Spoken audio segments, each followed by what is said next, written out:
Tonight we'll follow the yellow brick road all the way to the land of sleep as you listen to this full-length audiobook reading of The Wizard of Oz. This modern fairy tale was first published in the 1900s by L. Frank Baum and is about a young girl named Dorothy who lives in Kansas with her Aunt Em and Uncle Henry. One day, a cyclone suddenly strikes, and Dorothy quickly catches Toto and is carried far, far away on an amazing, whimsical journey. So just relax and unwind as you listen now to the entire story of The Wizard of Oz.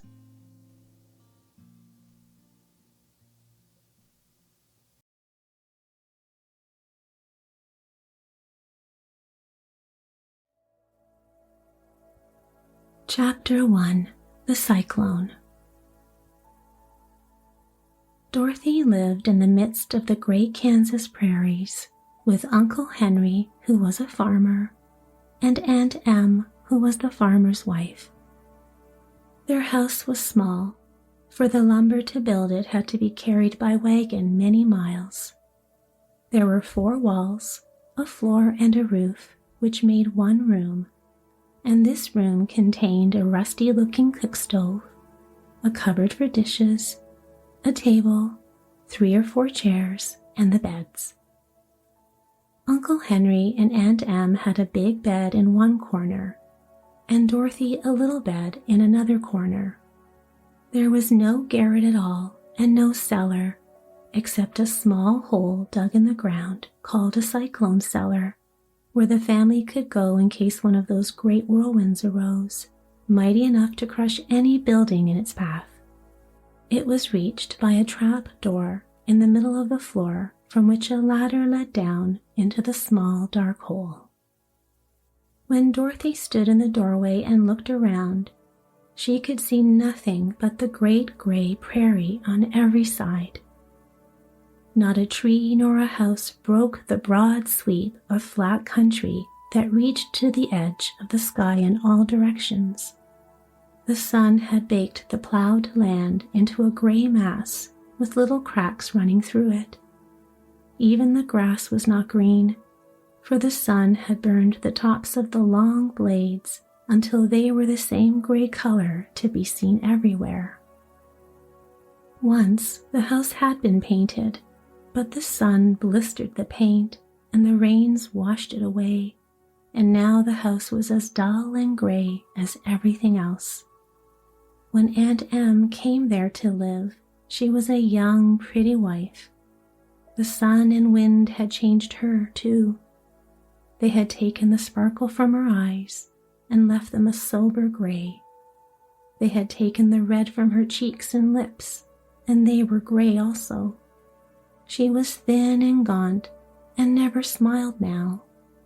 When Dorothy, who was an orphan, first came to her, Aunt Em had been so startled by the child's laughter that she would scream and press her hand upon her heart whenever Dorothy's merry voice reached her ears. And she looked at the little girl with wonder that she could still find anything to laugh at. Uncle Henry never laughed.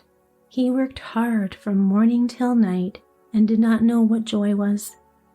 He was gray also, from his long beard to his rough boots, and he looked stern and solemn and rarely spoke. It was Toto that made Dorothy laugh and saved her from growing as gray as her other surroundings. Toto was not gray. He was a little black dog with long silky hair and small black eyes that twinkled merrily on either side of his funny wee nose.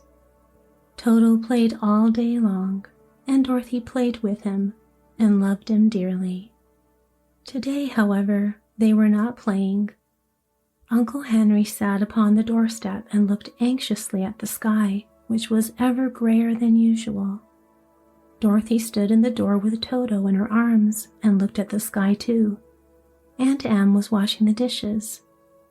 Far from the north they heard a low wail of the wind, and Uncle Henry and Dorothy could see where the long grass bowed in waves before the coming storm. There now came a sharp whistling in the air from the south, and as they turned their eyes that way, they saw ripples in the grass coming from that direction also. Suddenly, Uncle Henry stood up. "There's a cyclone coming, Em," he called to his wife. "I'll go look after the stock." Then he ran toward the sheds where the cows and horses were kept. Aunt Em dropped her work and came to the door. One glance told her of the danger close at hand. "Quick, Dorothy," she screamed. "Run for the cellar." Toto jumped out of Dorothy's arms and hid under the bed, and the girls started to get him. Aunt Em, badly frightened, threw open the trap door in the floor and climbed down the ladder into the small dark hole. Dorothy caught Toto at last and started to follow her aunt. When she was halfway across the room, there came a great shriek from the wind, and the house shook so hard that she lost her footing and sat down suddenly upon the floor. Then a strange thing happened. The house whirled around 2 or 3 times and rose slowly through the air. Dorothy felt as if she were going up in a balloon. The north and south winds met where the house stood and made it the exact center of the cyclone. In the middle of a cyclone, the air is generally still, but the great pressure of the wind on every side of the house raised it up higher and higher until it was at the very top of the cyclone. And there it remained and was carried miles and miles away as easily as you could carry a feather. It was very dark, and the wind howled horribly around her, but Dorothy found she was riding quite easily. After the first few whirls around, and one other time when the house tipped badly, she felt as if she were being rocked gently like a baby in a cradle. Toto did not like it. He ran about the room, barking loudly, but Dorothy sat quite still on the floor and waited to see what would happen. Toto got too near to the open trap door and fell in, and at first the little girl thought she had lost him. But soon she saw one of his ears sticking up through the hole, for the strong pressure of the air was keeping him up so that he could not fall. She crept to the hole, caught Toto by the ear, and dragged him into the room again, afterwards closing the trap door so that no more accidents could happen. Hour after hour passed away, and slowly Dorothy got over her fright, but she felt quite lonely, and the wind shrieked so loudly all about her that she nearly became deaf.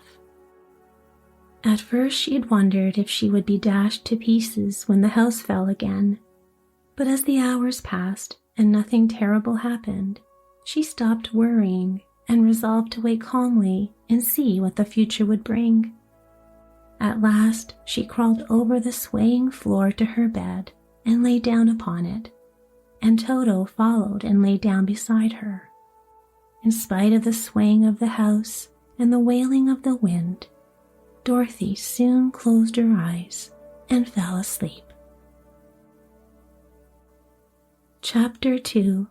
The Counsel with the Munchkins. She was awakened by a shock, so sudden and severe that if Dorothy had not been lying on the soft bed, she might have been hurt. As it was, the jar made her catch her breath and wonder what had happened, and Toto put his cold little nose into her face and whined dismally. Dorothy sat up and noticed that the house was not moving, nor was it dark, for the bright sunshine came in at the window, flooding the little room. She sprang from her bed, and with Toto at her heels, ran and opened the door. The little girl gave a cry of amazement and looked about her, her eyes growing bigger and bigger at the wonderful sights she saw. The cyclone had set the house down very gently, for a cyclone, in the midst of a country of marvelous beauty. There were lovely green patches all about, with stately trees bearing rich and luscious fruits. Banks of gorgeous flowers were on every hand, and birds with rare and brilliant plumage sang and fluttered in the trees and bushes. A little way off was a small brook, rushing and sparkling along between green banks and murmuring in a voice very grateful to a little girl who had lived so long on the dry, gray prairies. While she stood looking eagerly at the strange and beautiful sights, she noticed coming toward her a group of the strangest people she'd ever seen. They were not as big as the grown folk she'd been used to, but neither were they very small. In fact, they seemed about as tall as Dorothy, who was a well-grown child for her age, although they were, so far as looks go, many years older.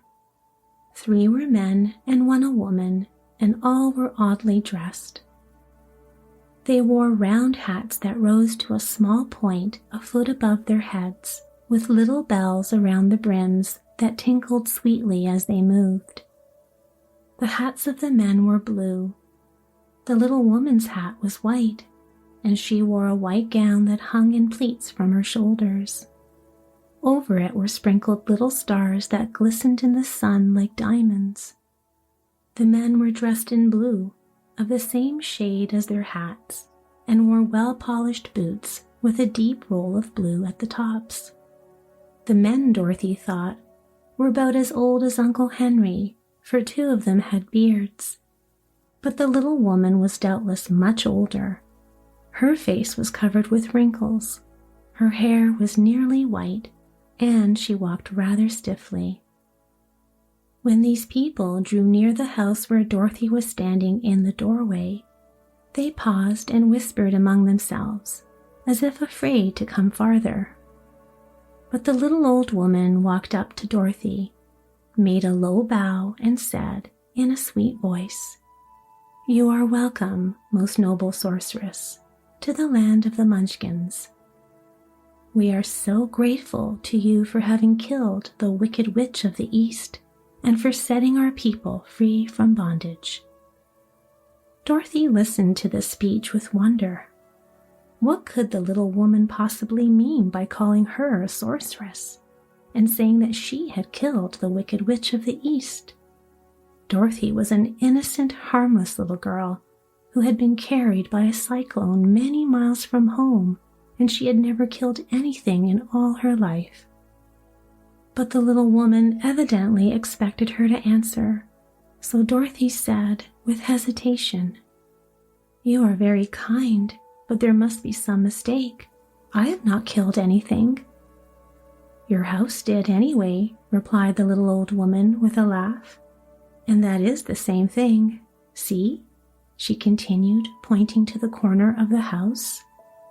"There are her 2 feet, still sticking out from under a block of wood." Dorothy looked and gave a little cry of fright. There, indeed, just under the corner of the great beam the house rested on, 2 feet were sticking out, shod in silver shoes with painted toes. "Oh dear," cried Dorothy, clasping her hands together in dismay. "The house must have fallen on her. What shall we do?" "There is nothing to be done," said the little woman calmly. "But who was she?" asked Dorothy. "She was the Wicked Witch of the East, as I said," answered the little woman. "She's held all the Munchkins in bondage for many years, making them slave for her night and day. Now they are all set free and are grateful to you for the favor." "Who are the Munchkins?" inquired Dorothy. "They are the people who live in this land of the East, where the Wicked Witch ruled." "Are you a Munchkin?" asked Dorothy. "No, but I am their friend, although I live in the land of the North. When they saw the Witch of the East was dead, the Munchkins sent a swift messenger to me, and I came at once. I'm the Witch of the North." "Oh, gracious," cried Dorothy. "Are you a real witch?" "Yes, indeed," answered the little woman.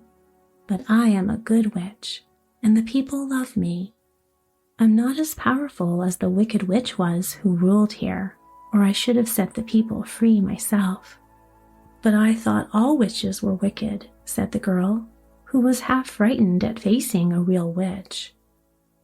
"Oh no, that is a great mistake. There were only 4 witches in all the land of Oz. Those who live in the north and the south are good witches. And I know this is true, for I am one of them myself and cannot be mistaken. Those who dwelt in the east and west were, indeed, wicked witches. But now that you have killed one of them, there is but one wicked witch in all the land of Oz, the one who lives in the west." "But," said Dorothy after a moment's thought, "Aunt Em has told me that the witches were all dead, years and years ago." "Who is Aunt Em?" inquired the little old woman. "She's my aunt who lives in Kansas, where I come from." The Witch of the North seemed to think for a time, with her head bowed and her eyes upon the ground.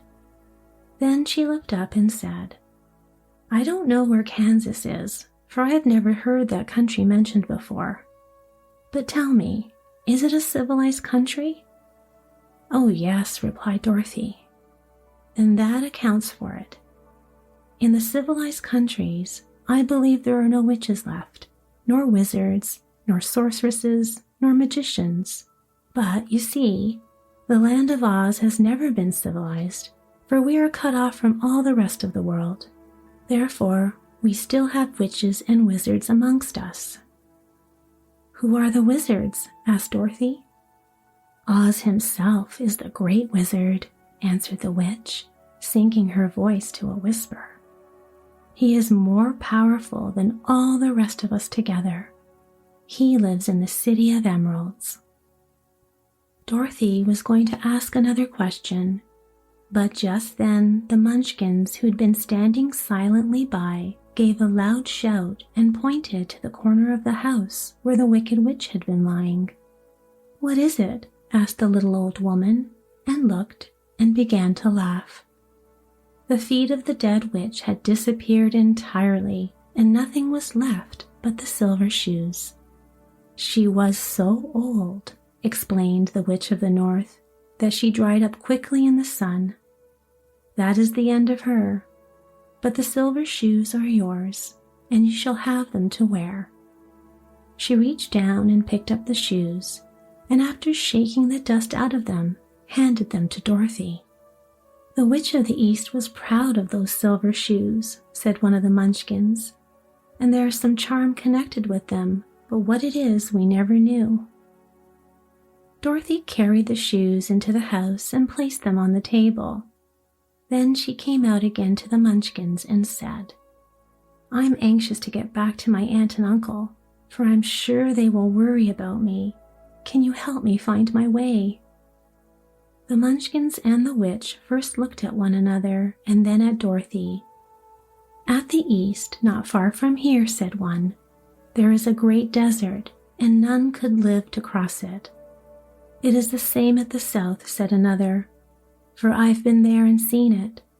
The south is the country of the Quadlings." "I am told," said the third man, "that it is the same at the west, and that country where the Winkies live is ruled by the Wicked Witch of the West, who would make you her slave if you passed her way." "The north is my home," said the old lady, "and at its edge is the same great desert that surrounds this land of Oz. I'm afraid, my dear, you'll have to live with us." Dorothy began to sob at this, for she felt lonely among all these strange people. Her tears seemed to grieve the kind-hearted Munchkins, for they immediately took out their handkerchiefs and began to weep also. As for the little old woman, she took off her cap and balanced the point on the end of her nose while she counted 1, 2, 3 in a solemn voice. At once the cap changed to a slate on which was written in big white chalk marks, "Let Dorothy go to the City of Emeralds." The little old woman took the slate from her nose and having read the words on it, asked, "Is your name Dorothy, my dear?" "Yes," answered the child, looking up and drying her tears. "Then you must go to the City of Emeralds. Perhaps Oz will help you." "Where is this city?" asked Dorothy. "It's exactly in the center of the country and is ruled by Oz, the great wizard I told you of." "Is he a good man?" inquired the girl anxiously. "He's a good wizard. Whether he is a man or not I cannot tell, for I've never seen him." "How can I get there?" asked Dorothy. "You must walk. It is a long journey through a country that is sometimes pleasant and sometimes dark and terrible. However, I will use all the magic arts I know of to keep you from harm." "Won't you go with me?" pleaded the girl, who had begun to look upon the little old woman as her only friend. "No, I cannot do that," she replied, "but I will give you my kiss, and no one will dare injure a person who has been kissed by the Witch of the North." She came close to Dorothy and kissed her gently on the forehead. Where her lips touched the girl, they left a round, shining mark, as Dorothy found out soon after. "The road to the City of Emeralds is paved with yellow brick," said the witch, "so you can't miss it. When you get to Oz, do not be afraid of him, but tell your story and ask him to help you. Goodbye, my dear." The three Munchkins bowed low to her and wished her a pleasant journey, after which they walked away through the trees. The witch gave Dorothy a friendly little nod, whirled around on her left heel 3 times, and straightway disappeared, much to the surprise of little Toto, who barked after her loudly enough when she'd gone because he'd been afraid even to growl while she stood by. But Dorothy, knowing her to be a witch, had expected her to disappear in just that way and was not surprised in the least. Chapter 3. How Dorothy Saved the Scarecrow. When Dorothy was left alone, she began to feel hungry, so she went to the cupboard and cut herself some bread, which she spread with butter. She gave some to Toto, and taking a pail from the shelf, she carried it down to the little brook and filled it with clear, sparkling water. Toto ran over to the trees and began to bark at the bird sitting there. Dorothy went to get him and saw such delicious fruit hanging from the branches that she gathered some of it, finding it just what she wanted to help out her breakfast. Then she went back to the house, and having helped herself and Toto to a good drink of cool, clear water, she set about making ready for the journey to the City of Emeralds. Dorothy had only one other dress, but that happened to be clean and was hanging on a peg beside her bed. It was gingham with checks of white and blue, and although the blue was somewhat faded with many washings, it was still a pretty dress. The girl washed herself carefully, dressed herself in the clean gingham, and tied her pink sunbonnet on her head. She took a little basket and filled it with bread from the cupboard, laying a white cloth over top. Then she looked down at her feet and noticed how old and worn her shoes were. "They surely will never do for a long journey, Toto," she said. And Toto looked up into her face with his little black eyes and wagged his tail to show he knew what she meant. At that moment, Dorothy saw lying on the table the silver shoes that had belonged to the Witch of the East. "I wonder if they'll fit me," she said to Toto. "They would be just the thing to take a long walk in, for they could not wear out." She took off her old leather shoes and tried on the silver ones, which fit her as well as if they'd been made for her. Finally, she picked up her basket. "Come along, Toto," she said. "We will go to the Emerald City and ask the Great Oz how to get back to Kansas again." She closed the door, locked it, and put the key carefully in the pocket of her dress. And so, with Toto trotting along soberly behind her, she started on her journey. There were several roads nearby, but it did not take her long to find the one paved with yellow bricks. Within a short time, she was walking briskly toward the Emerald City, her silver shoes tinkling merrily on the hard yellow roadbed. The sun shone bright, and the birds sang sweetly, and Dorothy didn't feel nearly so bad as you might think a little girl would who'd been suddenly whisked away from her own country and set down in the midst of a strange land. She was surprised as she walked along. There were neat fences at the sides of the road, painted a dainty blue color, and beyond them were fields of grain and vegetables in abundance.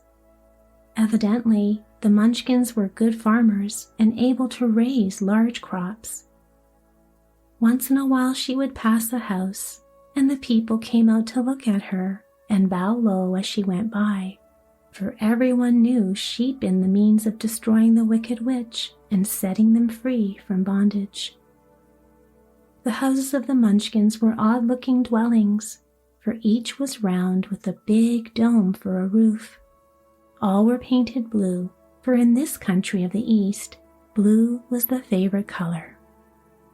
Toward evening, when Dorothy was tired with her long walk and began to wonder where she should pass the night, she came to a house rather larger than the rest. On the green lawn before it, many men and women were dancing. 5 little fiddlers played as loudly as possible, and the people were laughing and singing, while a big table nearby was loaded with delicious fruits and nuts, pies and cakes, and many other good things to eat. The people greeted Dorothy kindly and invited her to supper and to pass the night with them, for this was the home of one of the richest Munchkins in the land, and his friends were gathered with him to celebrate their freedom from the bondage of the Wicked Witch. Dorothy ate a hearty supper and was waited upon by the rich Munchkin himself, whose name was Bock. Then she sat upon a chair and watched the people dance. When Bock saw her silver shoes, he said, "You must be a great sorceress." "Why?" asked the girl. "Because you wear the silver shoes and have killed the Wicked Witch. Besides, you have white in your dress, and only sorceresses and witches wear white." "My dress is blue and white checked," said Dorothy, smoothing out the wrinkles in it. "It is kind of you to wear that," said Bock. "Blue is the color of the Munchkins, and white is the witch color, so we know you are a friendly witch." Dorothy did not know what to say to this, for all the people seemed to think her a witch, and she knew very well she was only an ordinary little girl who had come by chance of a cyclone into a strange land. When she had tired watching the dancing, Bock led her into the house, where he gave her a room with a pretty bed in it. The sheets were made of blue cloth, and Dorothy slept soundly in them till morning, with Toto curled up on the blue rug beside her. She ate a hearty breakfast and watched a wee Munchkin baby who played with Toto and pulled his tail and crowded and laughed in a way that greatly amused Dorothy. Toto was a fine curiosity to all the people, for they had never seen a dog before. "How far is it to Emerald City?" the girl asked. "I don't know," answered Bock gravely, "for I've never been there. It is better for people to keep away from Oz unless they have business with him. But it is a long way to Emerald City, and it will take you many days. The country here is rich and pleasant, but you must pass through rough and dangerous places before you reach the end of your journey."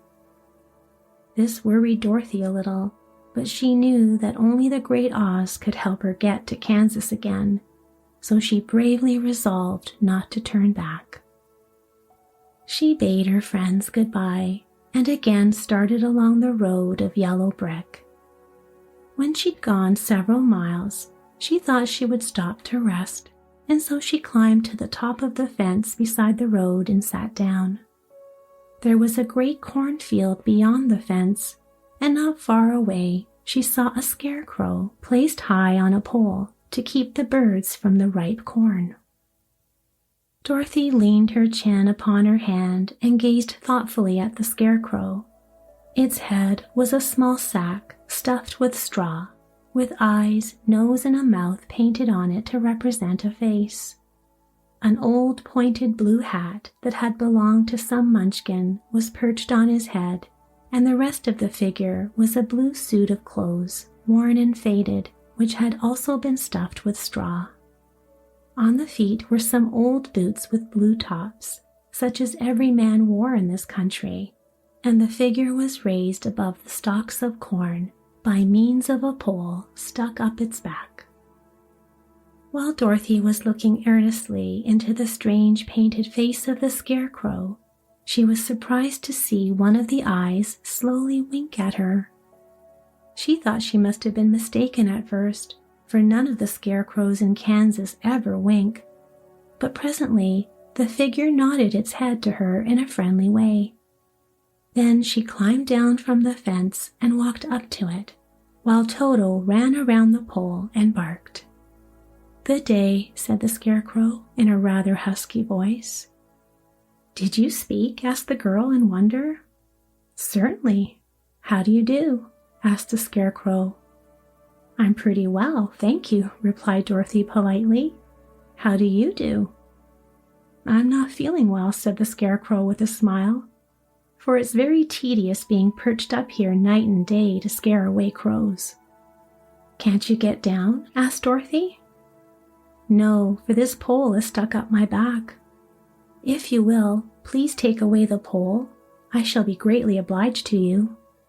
Dorothy reached up both arms and lifted the figure off the pole. For being stuffed with straw, it was quite light. "Thank you very much," said the scarecrow, when he had been set down on the ground. "I feel like a new man." Dorothy was puzzled at this, for it sounded strange to hear a stuffed man speak, and to see him bow and walk along beside her. "Who are you?" asked the scarecrow, when he had stretched himself and yawned. "And where are you going?" "My name is Dorothy," said the girl, "and I'm going to Emerald City to ask the Great Oz to send me back to Kansas." "Where is the Emerald City?" he inquired. "And who is Oz?" "Why, don't you know?" she returned in surprise. "No, indeed, I don't know anything.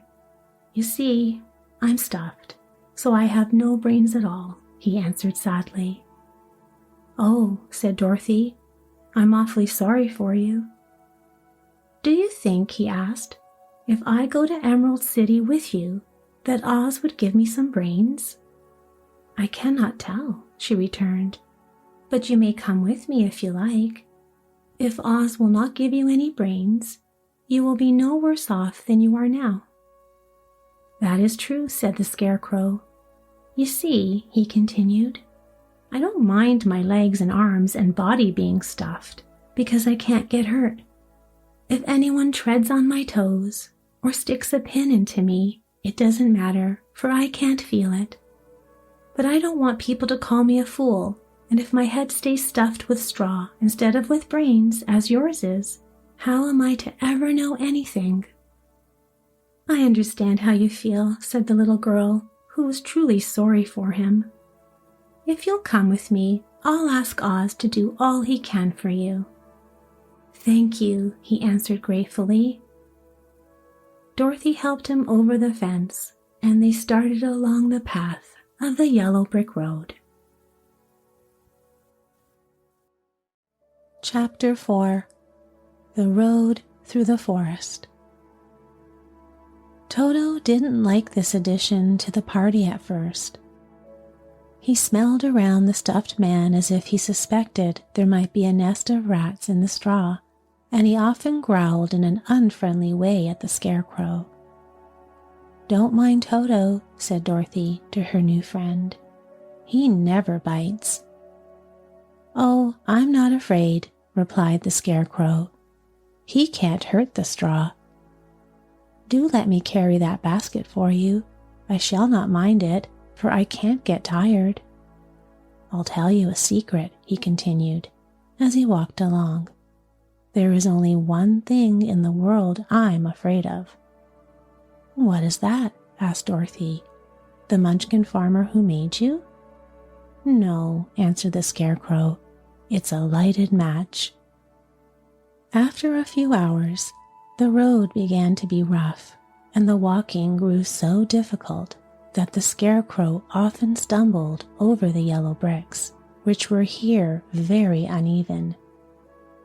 Sometimes, indeed, they were broken or missing altogether, leaving holes that Toto jumped across and Dorothy walked around.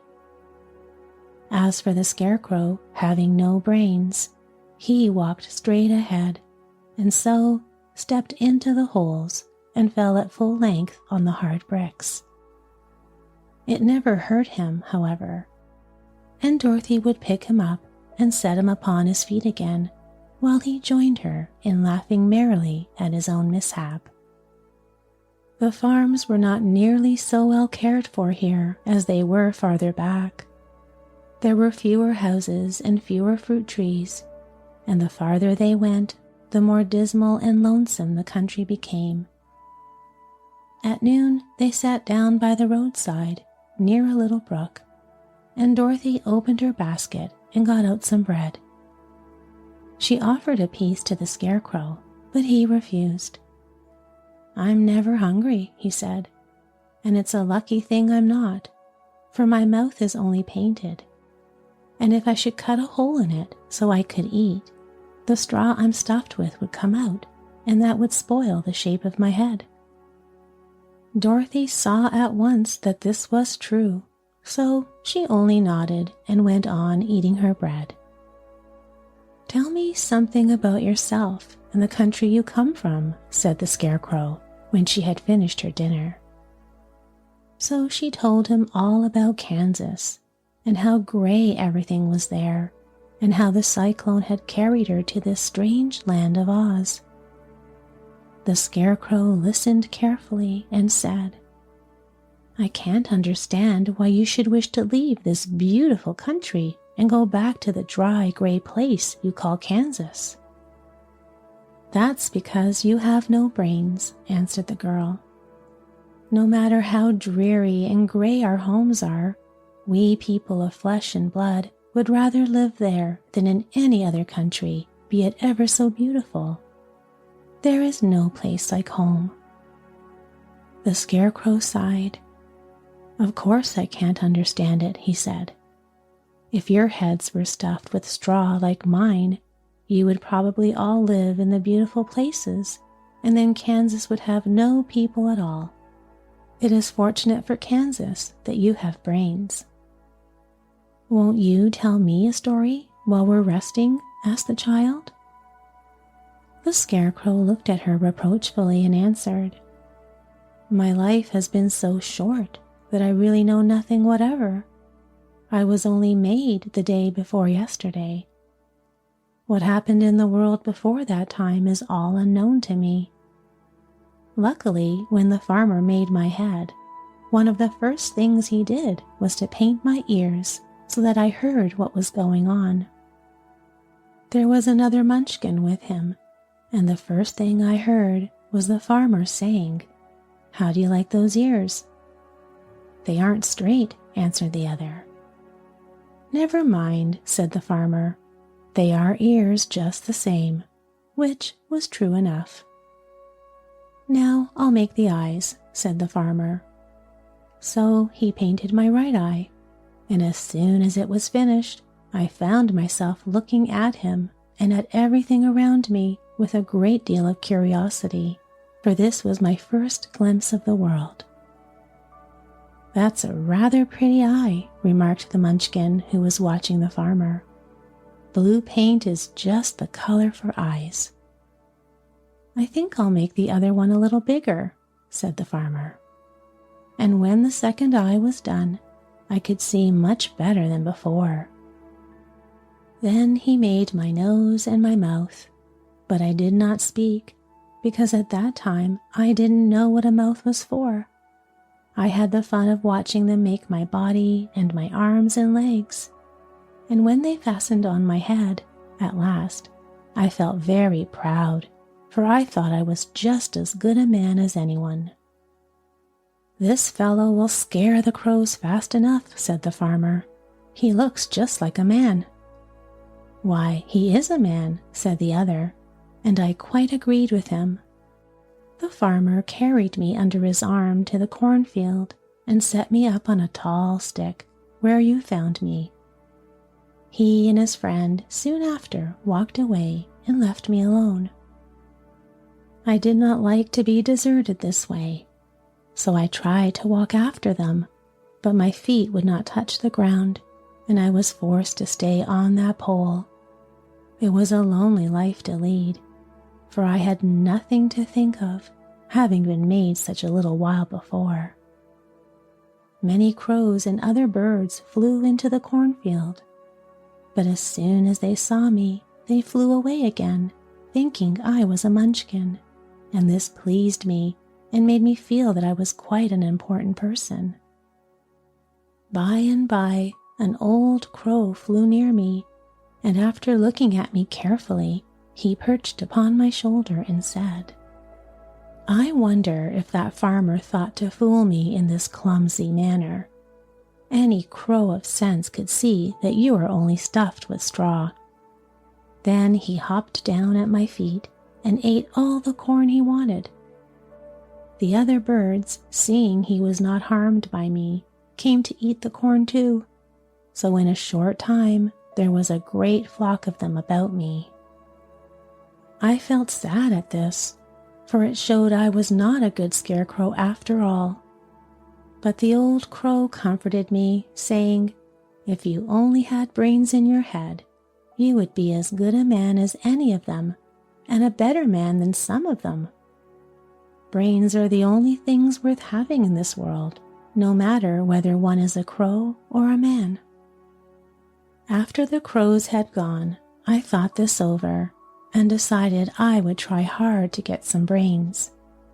By good luck, you came along and pulled me off the stake, and from what you say, I'm sure the Great Oz will give me brains as soon as we get to the Emerald City. "I hope so," said Dorothy earnestly, "since you seem anxious to have them." "Oh yes, I am anxious," returned the Scarecrow. "It is such an uncomfortable feeling to know one is a fool." "Well," said the girl, "let us go." And she handed the basket to the Scarecrow. There were no fences at all by the roadside now, and the land was rough and untilled. Toward evening, they came to a great forest where the trees grew so big and close together that their branches met over the road of yellow brick.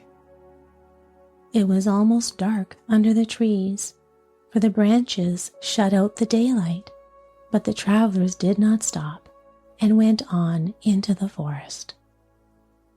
"If this road goes in, it must come out," said the Scarecrow, "and as the Emerald City is at the other end of the road, we must go wherever it leads us." "Anyone would know that," said Dorothy. "Certainly. That is why I know it," returned the Scarecrow. "If it required brains to figure it out, I never should have said it." After an hour or so, the light faded away, and they found themselves stumbling along in the darkness. Dorothy could not see at all, but Toto could, for some dogs see very well in the dark, and the Scarecrow declared he could see as well as by day.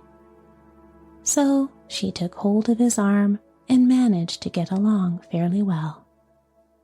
"If you see any house or any place where we can pass the night," she said, "you must tell me, for it is very uncomfortable walking in the dark." Soon after, the Scarecrow stopped. "I see a little cottage at the right of us," he said, "built of logs and branches. Shall we go there?" "Yes, indeed," answered the child. I'm all tired out." So the Scarecrow led her through the trees until they reached the cottage, and Dorothy entered and found a bed of dried leaves in one corner. She lay down at once, and with Toto beside her, soon fell into a sound sleep. The Scarecrow, who was never tired, stood up in another corner and waited patiently until morning came.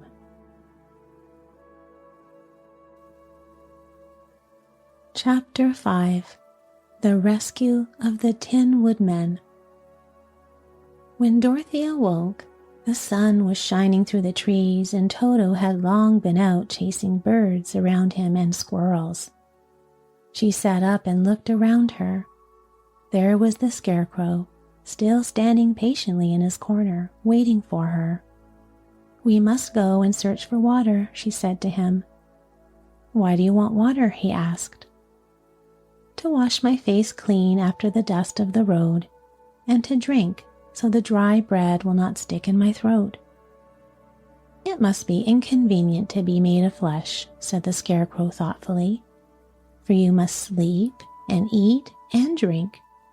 However, you have brains, and it is worth a lot of bother to be able to think properly."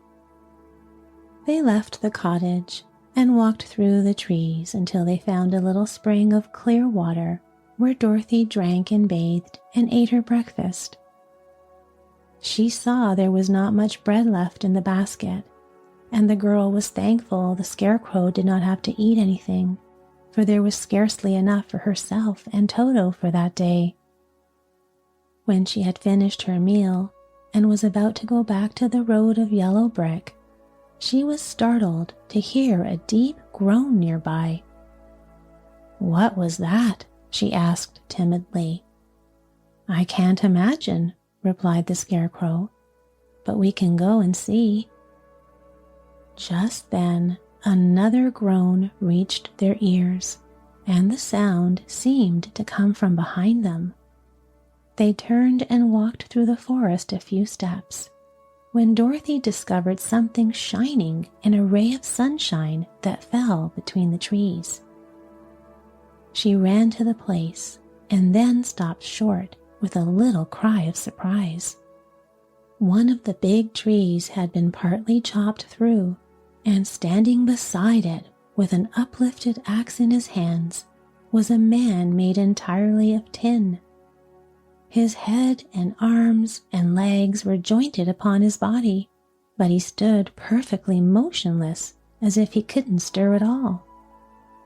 Dorothy looked at him in amazement, and so did the Scarecrow, while Toto barked sharply and made a snap at the tin legs, which hurt his teeth. "Did you groan?" asked Dorothy. "Yes," answered the Tin Man, "I did. I've been groaning for more than a year, and no one has ever heard me before or come to help me." "What can I do for you?" she inquired softly, for she was moved by the sad voice in which the man spoke. "Get an oil can and oil my joints," he answered. "They are rusted so badly that I can't move them at all. If I am well oiled, I shall soon be all right again. You'll find an oil can on a shelf in my cottage." Dorothy at once ran back to the cottage and found the oil can, and then she returned and asked anxiously, "Where are your joints?" "Oil my neck first," replied the Tin Woodman. So she oiled it, and as it was quite badly rusted, the Scarecrow took hold of the tin head and moved it gently from side to side until it worked freely, and then the man could turn it himself. "Now oil the joints in my arms," he said. And Dorothy oiled them, and the Scarecrow bent them carefully until they were quite free from rust and as good as new. The Tin Woodman gave a sigh of satisfaction and lowered his axe, which he leaned against the tree. "This is a great comfort," he said. "I've been holding that axe in the air ever since I rusted, and I'm glad to be able to put it down at last. Now, if you will oil the joints of my legs, I shall be all right once more." So they oiled his legs until he could move them freely, and he thanked them again and again for his release, for he seemed a very polite creature and very grateful. "I might have stood there always if you had not come along," he said, "so you have certainly saved my life. How did you happen to be here?" "We're on our way to the Emerald City to see the Great Oz," she answered, "and we stopped at your cottage to pass the night." "Why do you wish to see Oz?" he asked. "I want him to send me back to Kansas, and the Scarecrow wants him to put a few brains into his head," she replied. The Tin Woodman appeared to think deeply for a moment. Then he said, "Do you suppose Oz could give me a heart?" "Why, I guess so," Dorothy answered. "It would be as easy as to give the Scarecrow brains." "True," the Tin Woodman returned. "So, if you will allow me to join your party, I will also go to the Emerald City and ask Oz to help me." "Come along," said the Scarecrow heartily, and Dorothy added that she would be pleased to have his company. So the Tin Woodman shouldered his axe, and they all passed through the forest until they came to the road that was paved with yellow brick. The Tin Woodman had asked Dorothy to put the oil can in her basket, for, he said, if I should get caught in the rain and rust again, I would need the oil can badly. It was a bit of good luck to have their new comrade join the party, for soon after they had begun their journey again, they came to a place where the trees and branches grew so thick over the road that the travelers could not pass. But the Tin Woodman set to work with his axe and chopped so well that soon he cleared a passage for the entire party. Dorothy was thinking so earnestly as they walked along that she didn't notice when the Scarecrow stumbled into a hole and rolled over to the side of the road. Indeed, he was obliged to call to her to help him up again. "Why didn't you walk around the hole?" asked the Tin Woodman. "I don't know enough," replied the Scarecrow cheerfully. "My head is stuffed with straw, you know, and that is why I'm going to Oz to ask him for some brains." "Oh, I see," said the Tin Woodman. "But, after all, brains are not the best things in the world." "Have you any?" asked the Scarecrow. "No, my head is quite empty," answered the Woodman. "But once I had brains, and a heart also. So, having tried them both, I should much rather have a heart." "And why is that?" asked the Scarecrow. "I will tell you my story, and then you will know." So, while they were walking through the forest, the Tin Woodman told the following story. "I was born the son of a woodman who chopped down trees in the forest and sold the wood for a living. When I grew up, I too became a wood chopper, and after my father died, I took care of my old mother as long as she lived. Then I made up my mind that instead of living alone, I would marry so that I may not become lonely. There was one of the Munchkin girls who was so beautiful that I soon grew to love her with all my heart. She, on her part, promised to marry me as soon as I could earn enough money to build a better house for her. So I set to work harder than ever, but the girl lived with an old woman who didn't want her to marry anyone, for she was so lazy.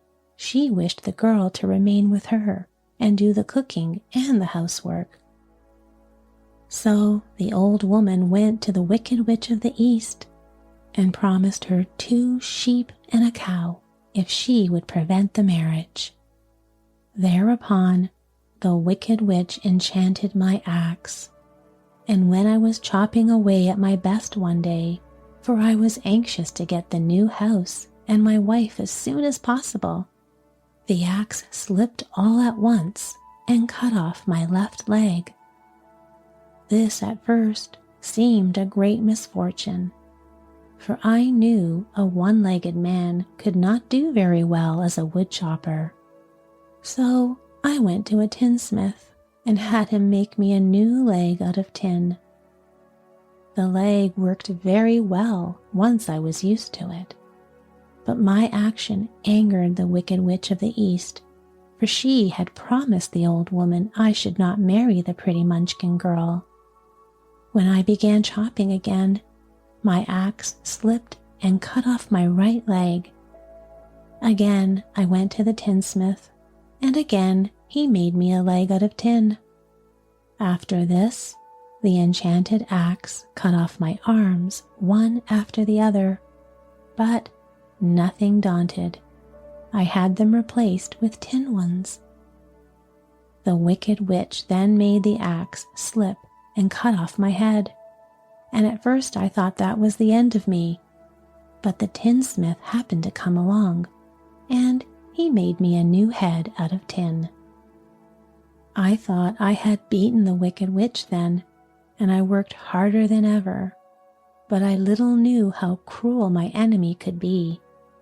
She thought of a new way to kill my love for the beautiful Munchkin maiden, and made my axe slip again so that it cut right through my body, splitting me into two halves.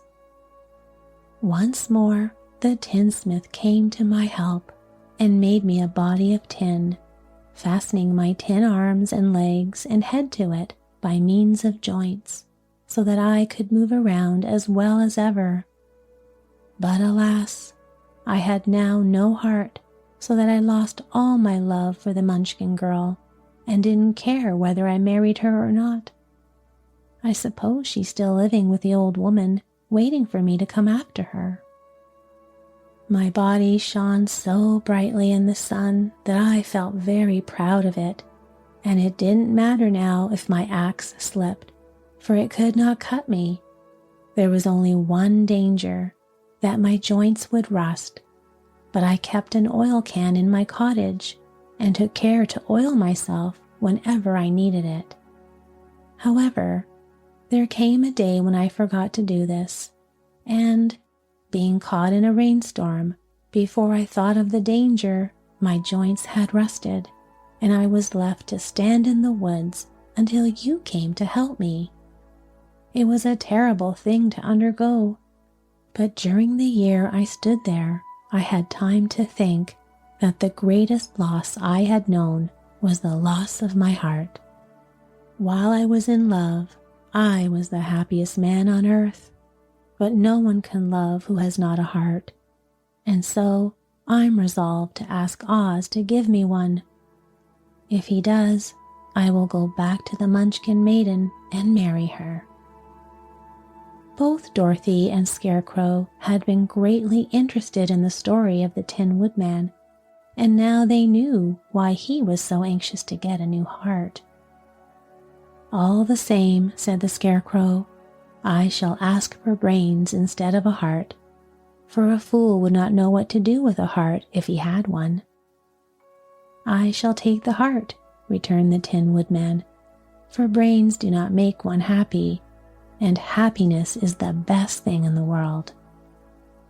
Dorothy didn't say anything, for she was puzzled to know which of her two friends was right, and she decided if she could only get back to Kansas and Aunt Em, it didn't matter so much whether the Woodman had no brains and the Scarecrow no heart, or each got what he wanted. What worried her most was that the bread was nearly gone, and another meal for herself and Toto would empty the basket. To be sure, neither the Woodman nor the Scarecrow ever ate anything, but she was not made of tin nor straw and could not live unless she was fed.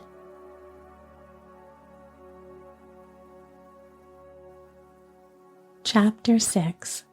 The Cowardly Lion. All this time, Dorothy and her companions had been walking through the thick woods. The road was still paved with yellow brick, but these were much covered by dried branches and dead leaves from the trees, and the walking was not at all good. There were few birds in this part of the forest, for the birds love the open country where there is plenty of sunshine. But now and then there came a deep growl from some wild animal hidden among the trees. These sounds made the little girl's heart beat fast, for she did not know what made them. But Toto knew, and he walked close to Dorothy's side and did not even bark in return. "How long will it be," the child asked of the Tin Woodman, "before we're out of the forest?" "I cannot tell," was the answer, "for I have never been to the Emerald City. But my father went there once, when I was a boy, and he said it was a long journey through a dangerous country. Although nearer to the city where Oz lives, the country is beautiful. But I'm not afraid, so long as I have my oil can, and nothing can hurt the Scarecrow, while you bear upon your forehead the mark of the Good Witch's kiss, and that will protect you from harm." "But Toto," said the girl anxiously, "what will protect him?" "We must protect him ourselves if he is in danger," replied the Tin Woodman. Just as he spoke, there came from the forest a terrible roar, and the next moment a great lion bounded into the road. With one blow of his paw, he sent the Scarecrow spinning over and over to the edge of the road, and then he struck at the Tin Woodman with his sharp claws. But to the lion's surprise, he could make no impression on the tin, although the Woodman fell over in the road and lay still. Little Toto, now that he had an enemy to face, ran barking toward the lion, and the great beast had opened his mouth to bite the dog when Dorothy, fearing Toto would be killed and heedless of danger, rushed forward and slapped the lion upon his nose as hard as she could while she cried out, "Don't you dare bite Toto. You ought to be ashamed of yourself, a big beast like you, to bite a poor little dog." "I didn't bite him," said the lion, as he rubbed his nose with his paw where Dorothy had hit it. "No, but you tried to," she retorted. "You're nothing but a coward." "I know it," said the lion, hanging his head in shame. "I've always known it, but how can I help it? I don't know. To think of you striking a stuffed man like the poor Scarecrow." "Is he stuffed?" asked the lion in surprise, as he watched her pick up the Scarecrow and set him upon his feet while she patted him into shape again. "Of course he's stuffed," replied Dorothy, who was still angry. "That's why he went over so easily," remarked the lion. "It astonished me to see him whirl around so. Is the other one stuffed also?" "No," said Dorothy. "He's made of tin," and she helped the Woodman up again. "That's why he nearly blunted my claws," said the lion. "When they scratched against the tin, it made a cold shiver run down my back." "What is that little animal you're so tender of?" "He's my dog, Toto," answered Dorothy. "Is he made of tin or stuffed?" asked the lion. "Neither. He's a meat dog," said the girl. "Oh, he's a curious animal and seems remarkably small now that I look at him. No one would think of biting such a little thing except a coward like me," continued the lion sadly. "What makes you a coward?" asked Dorothy, looking at the great beast in wonder, for he was as big as a small horse. "It's a mystery," replied the lion. "I suppose I was born that way, all the other animals in the forest naturally expect me to be brave, for the lion is everywhere thought to be the king of beasts. I learned that if I roared very loudly, every living thing was frightened and got out of my way. Whenever I've met a man, I've been awfully scared, but I just roared at him, and he has always run away as fast as he could go. If the elephants and the tigers and the bears had ever tried to fight me, I should have run myself. I'm such a coward. But just as soon as they hear me roar, they all try to get away from me, and of course I let them go. But that isn't right. The king of beasts shouldn't be a coward, said the Scarecrow. I know it, returned the lion, wiping a tear from his eye with the tip of his tail. It is my great sorrow and makes my life very unhappy. But whenever there is danger, my heart begins to beat fast. Perhaps you have heart disease, said the Tin Woodman. It may be, said the lion. If you have, continued the Tin Woodman, you ought to be glad, for it proves you have a heart. For my part, I have no heart, so I cannot have heart disease. Perhaps, said the lion thoughtfully, if I had no heart, I should not be a coward. Have you brains? Asked the Scarecrow. I suppose so. I've never looked to see, replied the lion. I'm going to the Great Oz to ask him to give me some, remarked the Scarecrow, for my head is stuffed with straw. And I'm going to ask him to give me a heart, said the Woodman. And I'm going to ask him to send Toto and me back to Kansas, added Dorothy. Do you think Oz could give me courage? Asked the Cowardly Lion. Just as easily as he could give me brains, said the Scarecrow. Or give me a heart, said the Tin Woodman. Or send me back to Kansas, said Dorothy. Then, if you don't mind, I'll go with you, said the lion, for my life is simply unbearable without a bit of courage.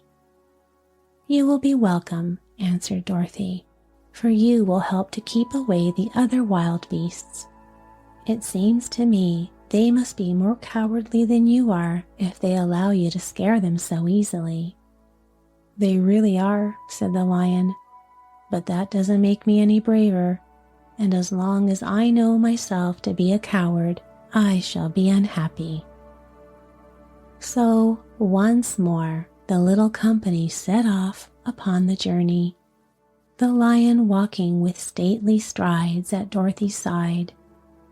Toto didn't approve of this new comrade at first, for he could not forget how nearly he had been crushed between the lion's great jaws.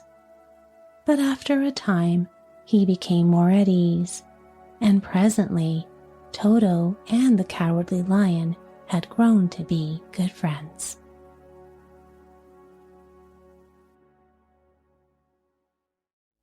Chapter 7. The Journey to the Great Oz. They were obliged to camp out that night under a large tree in the forest, for there were no houses near. The tree made a good, thick covering to protect them from the dew, and the Tin Woodman chopped a great pile of wood with his axe, and Dorothy built a splendid fire that warmed her and made her feel less lonely. She and Toto ate the last of their bread, and now she did not know what they would do for breakfast. If you wish, said the lion, I will go in the forest and kill a deer for you.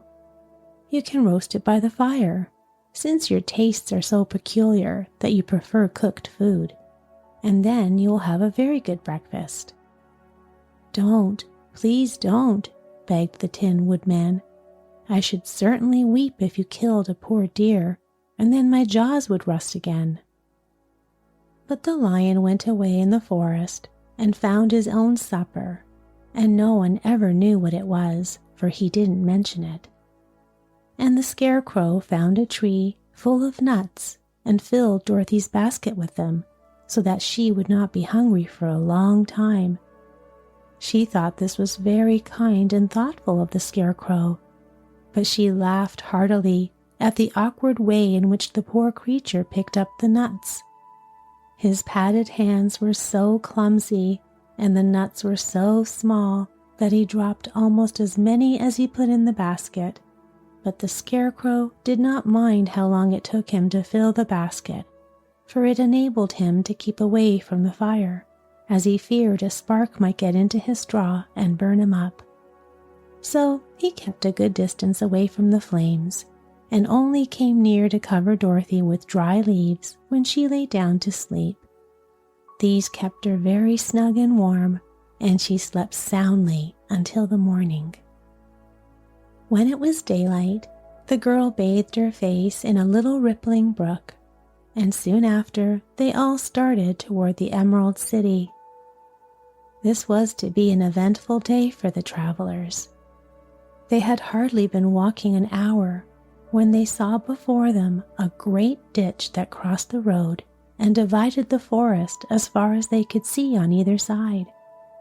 It was a very wide ditch, and when they crept up to the edge and looked into it, they could see it was also very deep, and there were many big, jagged rocks at the bottom. The sides were so steep that none of them could climb down, and for a moment it seemed that their journey must end. "What shall we do?" asked Dorothy despairingly. "I haven't the faintest idea," said the Tin Woodman, and the Lion shook his shaggy mane and looked thoughtfully. But the Scarecrow said, "We cannot fly, that is certain. Neither can we climb down into this great ditch. Therefore, if we cannot jump over it, we must stop where we are." "I think I could jump over it," said the Cowardly Lion, after measuring the distance carefully in his mind. "Then we are all right," answered the Scarecrow, "for you can carry us over on your back one at a time." "Well, I'll try it," said the Lion. "Who will go first?" "I will," declared the Scarecrow, "for if you found that you cannot jump over the gulf, Dorothy would be killed, or the Tin Woodman badly dented on the rocks below. But if I'm on your back, it will not matter so much, for the fall would not hurt me at all." "I am terribly afraid of falling myself," said the Cowardly Lion, "but I suppose there is nothing to do but try it. So get on my back and we'll make the attempt."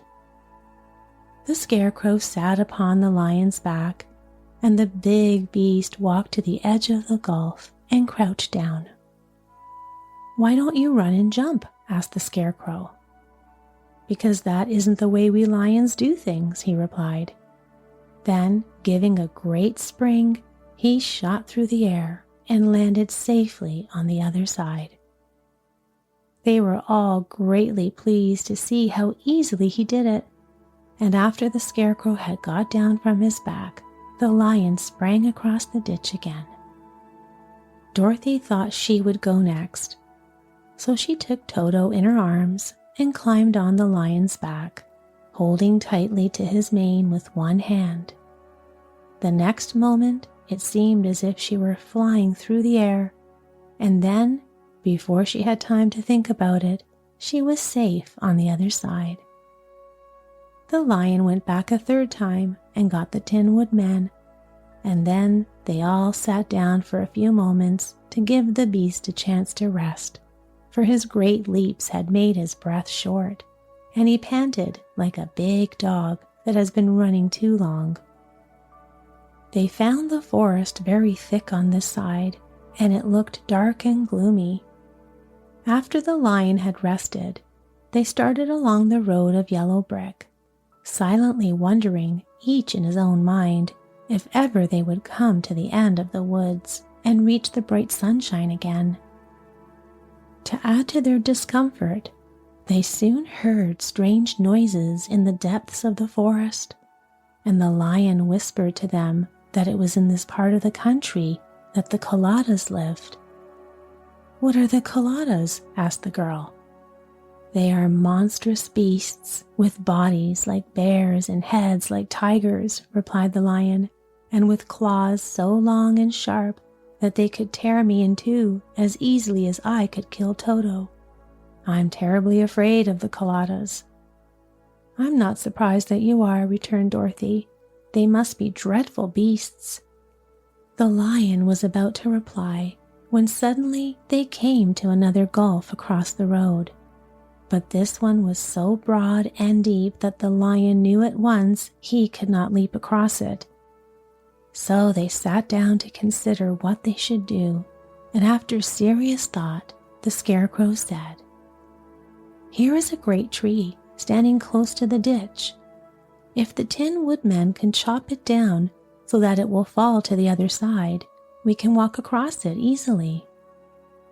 "That is a first-rate idea," said the lion. "One would almost suspect you had brains in your head instead of straw." The Woodman set to work at once, and so sharp was his axe that the tree was soon chopped nearly through. Then the lion put his strong front legs against the tree and pushed with all his might, and slowly the big tree tipped and fell with a crash across the ditch, with its top branches on the other side. They had just started to cross the bridge when a sharp growl made them all look up, and to their horror they saw running toward them two great beasts with bodies like bears and heads like tigers. "They are the coladas," said the cowardly lion, beginning to tremble. "Quick," cried the Scarecrow, "let us cross over." So Dorothy went first, holding Toto in her arms. The Tin Woodman followed, and then the Scarecrow came next. The lion, although he was certainly afraid, turned to face the coladas, and then he gave a terrible roar that Dorothy screamed, and the Scarecrow fell over backward, while even the fierce beasts stopped short and looked at him in surprise. But seeing they were bigger than the lion, and remembering that there were two of them and only one of him, the coladas again rushed forward, and the lion crossed over the tree and turned to see what they would do next. Without stopping an instant, the fierce beasts also began to cross the tree, and the lion said to Dorothy, "We are lost, for they will surely tear us to pieces with their sharp claws. But stand close behind me, and I will fight them as long as I'm alive." "Wait a minute," cried the Scarecrow. He had been thinking what was the best to be done, and now he asked the Woodman to chop away the end of the tree that rested on their side of the ditch. The Tin Woodman began to use his axe at once, and, just as the two coladas were nearly across, the tree fell with a crash into the gulf, carrying the ugly, snarling brutes with it, and both were dashed to pieces on the sharp rocks at the bottom. "Well," said the cowardly lion, drawing a long breath of relief, "I see we are going to live a little while longer, and I'm glad of it, for it must be a very uncomfortable thing not to be alive. Those creatures frightened me so badly that my heart is beating yet." "Ah," said the Tin Woodman sadly, "I wish I had a heart to beat."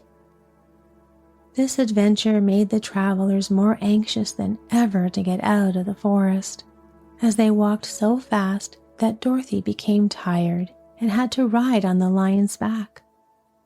To their great joy, the trees became thinner the farther they advanced, and in the afternoon they suddenly came upon a broad river flowing swiftly just before them.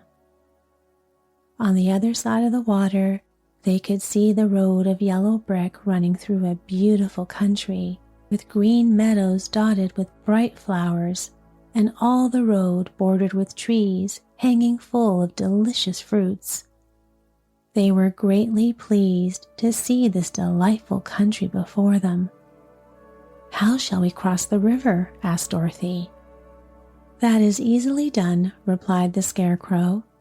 "The Tin Woodman must build us a raft so we can float to the other side." So the Woodman took his axe and began to chop down small trees to make a raft, and while he was busy at this, the Scarecrow found on the river bank a tree full of fine fruit.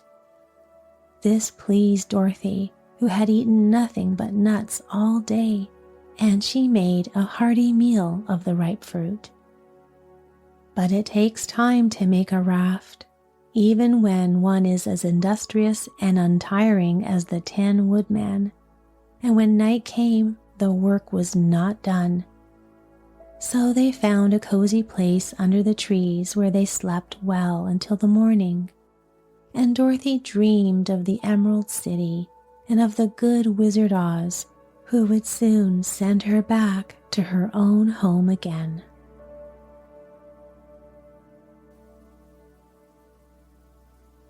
Chapter 8. The Deadly Poppy Field. Our little party of travelers awakened the next morning, refreshed and full of hope, and Dorothy ate like a princess off of peaches and plums from the trees beside the river. Behind them was the dark forest they had passed safely through, although they had suffered many discouragements, but before them was a lovely sunny country that seemed to beckon them on to the Emerald City. To be sure, the broad river now cut them off from this beautiful land, but the raft was nearly done, and after the Tin Woodman had cut a few more logs and fastened them together with wooden pins, they were ready to start. Dorothy sat down in the middle of the raft and held Toto in her arms. When the Cowardly Lion stepped upon the raft, it tipped badly, for he was big and heavy. But the Scarecrow and the Tin Woodman stood upon the other end to steady it, and they had long poles in their hands to push the raft through the water.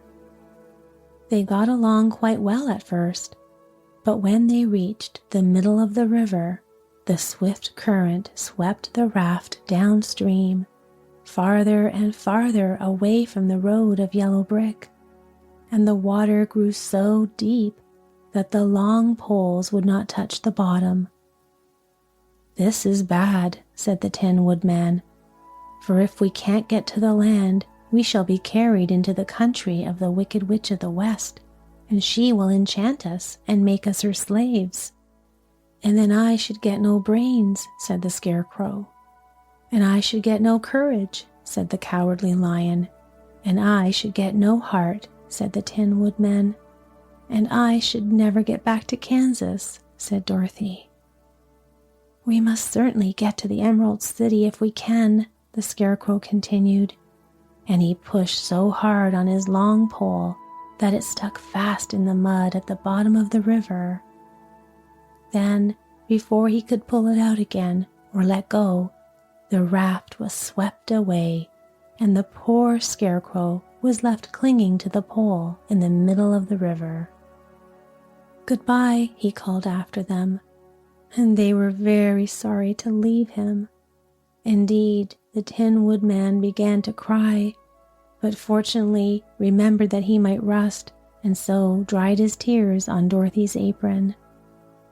Of course, this was a bad thing for the Scarecrow. "I am now worse off than when I first met Dorothy," he thought. "Then I was stuck on a pole in a cornfield where I could make believe scare the crows, at any rate. But surely there is no use for a Scarecrow stuck on a pole in the middle of the river. I'm afraid I shall never have any brains after all." Down the stream the raft floated, and the poor Scarecrow was left far behind. Then the Lion said, "Something must be done to save us. I think I can swim to the shore and pull the raft after me if you will only hold fast to the tip of my tail." So he sprang into the water, and the Tin Woodman caught fast hold of his tail. Then the lion began to swim with all his might toward the shore. It was hard work, although he was so big, but by and by they were drawn out of the current, and then Dorothy took the Tin Woodman's long pole and helped push the raft to the land. They were all tired out when they reached the shore at last and stepped off upon the pretty green grass, and they also knew that the stream had carried them along way past the road of yellow brick that led to the Emerald City. "What shall we do now?" asked the Tin Woodman, as the lion lay down on the grass to let the sun dry him. "We must get back to the road in some way," said Dorothy.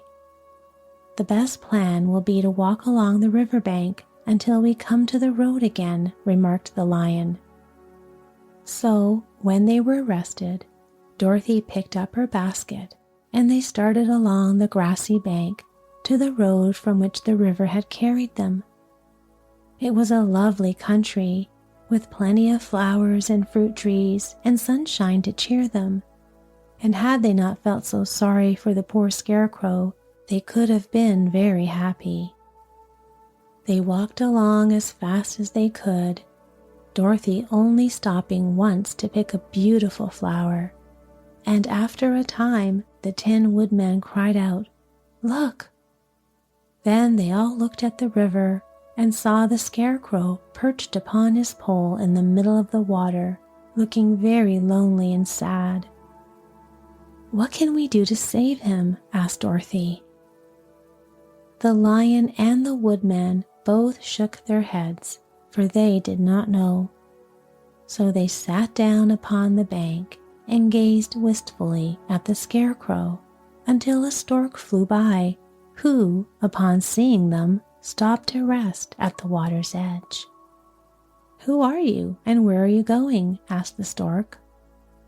"I am Dorothy," answered the girl, "and these are my friends, the Tin Woodman and the Cowardly Lion, and we're going to the Emerald City." "That isn't the road," said the stork, as she twisted her long neck and looked sharply at the strange party. "I know it," returned Dorothy, "but we have lost the Scarecrow and are wondering how we shall get him again." "Where is he?" asked the stork. "Over there in the river," answered the little girl. "If he wasn't so big and heavy, I would get him for you," remarked the stork. "He isn't heavy a bit," said Dorothy eagerly, "for he is stuffed with straw, and if you will bring him back to us, we shall thank you ever and ever so much." "Well, I'll try," said the stork, "but if I find he's too heavy to carry, I shall have to drop him in the river again." So the big bird flew into the air and over the water till she came to where the Scarecrow was perched upon his pole. Then the stork with her great claws grabbed the Scarecrow by the arm and carried him up into the air and back to the bank. When the Scarecrow found himself among his friends again, he was so happy that he hugged them all, even the lion and Toto. And as they walked along, he sang at every step. He felt so happy. "I was afraid I should have to stay in the river forever," he said, "but the kind stork saved me, and if I ever get any brains, I shall find the stork again and do her some kindness in return." "That's all right," said the stork, who was flying along beside them. "I always like to help anyone in trouble. But I must go now, for my babies are waiting in the nest for me. I hope you will find the Emerald City and that Oz will help you." "Thank you," replied Dorothy, and then the kind stork flew into the air and was soon out of sight. They walked along listening to the singing of the brightly colored birds and looking at the lovely flowers, which now became so thick that the ground was carpeted with them. There were big yellow and white and blue and purple blossoms. besides great clusters of scarlet poppies which were so brilliant in color they almost dazzled Dorothy's eyes. "Aren't they beautiful?" the girl asked as she breathed in the spicy scent of the bright flowers. "I suppose so," answered the Scarecrow. "When I have brains, I shall probably like them better." "If I only had a heart, I should love them," added the Tin Woodman. "I always did like flowers," said the Lion. "They seem so helpless and frail, but there are none in the forest so bright as these." They now came upon more and more of the big scarlet poppies, and fewer of the other flowers, and soon they found themselves in the midst of a great meadow of poppies. Now it is well known that when there are many of these flowers together, their odor is so powerful that anyone who breathes it falls asleep. And if the sleeper is not carried away from the scent of the flowers, he sleeps on and on forever. But Dorothy did not know this, nor could she get away from the bright red flowers that were everywhere about. So presently her eyes grew heavy, and she felt she must sit down to rest and to sleep. But the Tin Woodman would not let her do this. "We must hurry and get back to the road of the yellow brick before dark," he said, and the Scarecrow agreed with him. So they kept walking until Dorothy could stand no longer. Her eyes closed in spite of herself, and she forgot where she was and fell among the poppies, fast asleep. "What shall we do?" asked the Tin Woodman. "If we leave her here, she will die," said the Lion. "The smell of the flowers is killing us all. I myself can scarcely keep my eyes open, and the dog is asleep already." It was true. Toto had fallen down beside his little mistress, but the Scarecrow and the Tin Woodman, not being made of flesh, were not troubled by the scent of the flowers. "Run fast," said the Scarecrow to the Lion, "and get out of this deadly flower bed as soon as you can. We will bring the little girl with us, but if you should fall asleep, you are too big to be carried." So the Lion aroused himself and bounded forward as fast as he could. In a moment he was out of sight.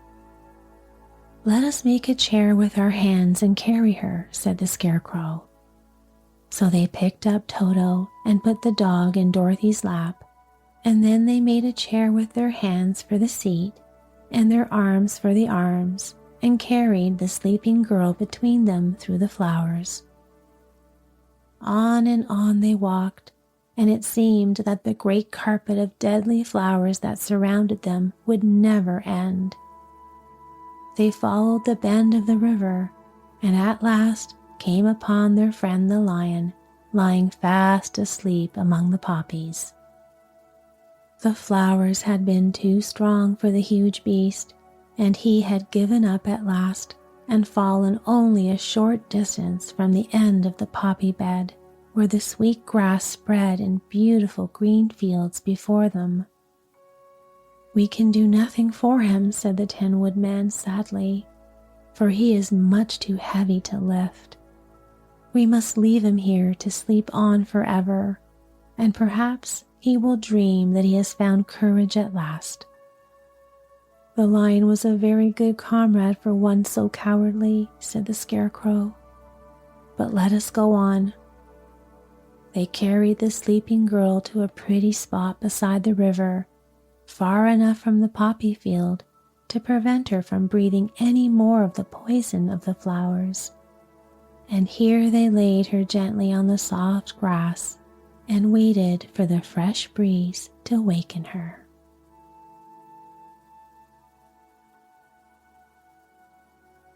Chapter 9.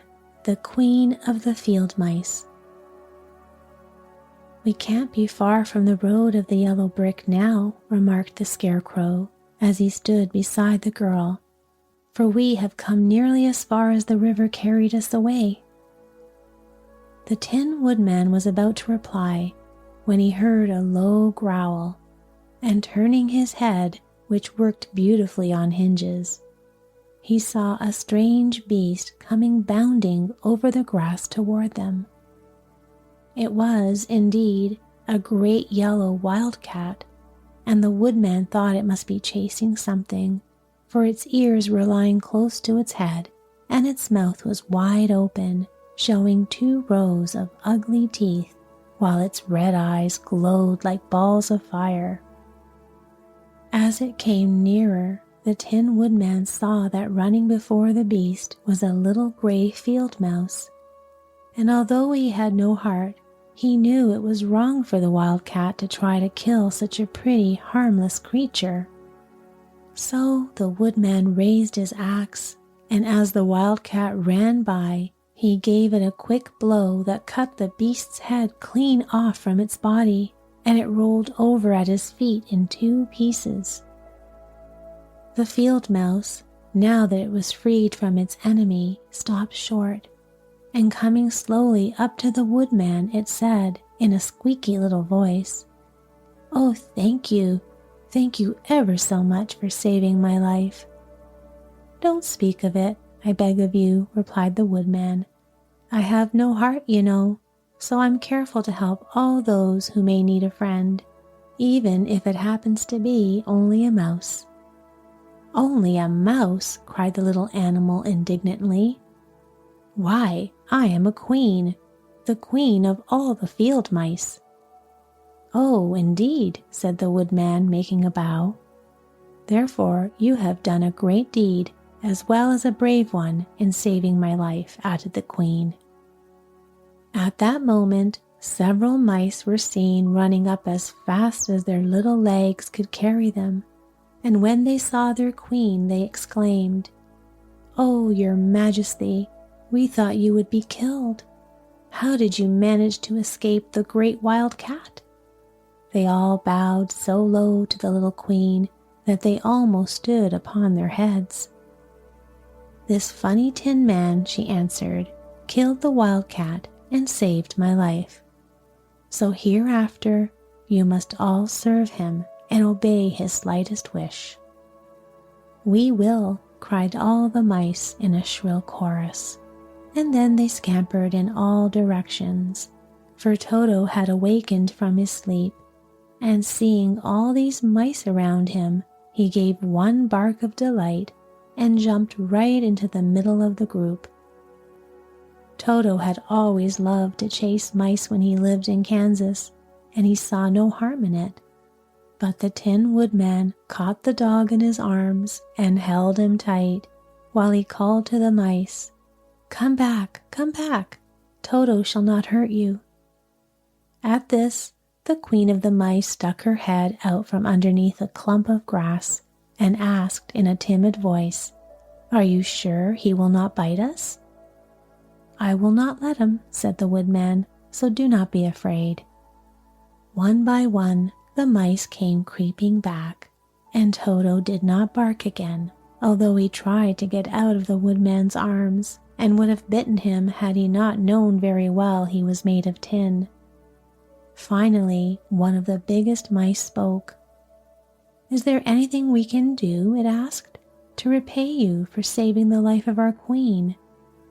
"Nothing that I know of," answered the Woodman, but the Scarecrow, who had been trying to think but could not because his head was stuffed with straw, said quickly, "Oh, yes, you can save our friend, the Cowardly Lion, who is asleep in the poppy bed." "A lion?" cried the little queen. "Why, he would eat us all up." "Oh, no," declared the Scarecrow. "This lion is a coward." "Really?" asked the mouse. "He says so himself," answered the Scarecrow, "and he would never hurt anyone who is our friend. If you will help us to save him, I promise that he shall treat you all with kindness." "Very well," said the queen, "we trust you. But what shall we do?" "Are there many of these mice which call you queen and are willing to obey you?" "Oh, yes, "There are thousands," she replied. "Then send for them all to come here as soon as possible, and let each one bring a long piece of string." The queen turned to the mice that attended her and told them to go at once and get all her people. As soon as they heard her orders, they ran away in every direction as fast as possible. "Now," said the Scarecrow to the Tin Woodman, "you must go to those trees by the riverside and make a truck that will carry the lion."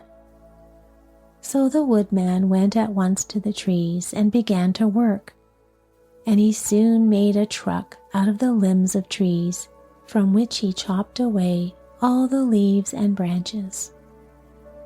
He fastened it together with wooden pegs and made the 4 wheels out of short pieces of a big tree trunk. So fast and so well did he work that by the time the mice began to arrive, the truck was all ready for them. They came from all directions, and there were thousands of them, big mice and little mice and middle-sized mice, and each one brought a piece of string in his mouth. It was about this time that Dorothy woke from her long sleep and opened her eyes.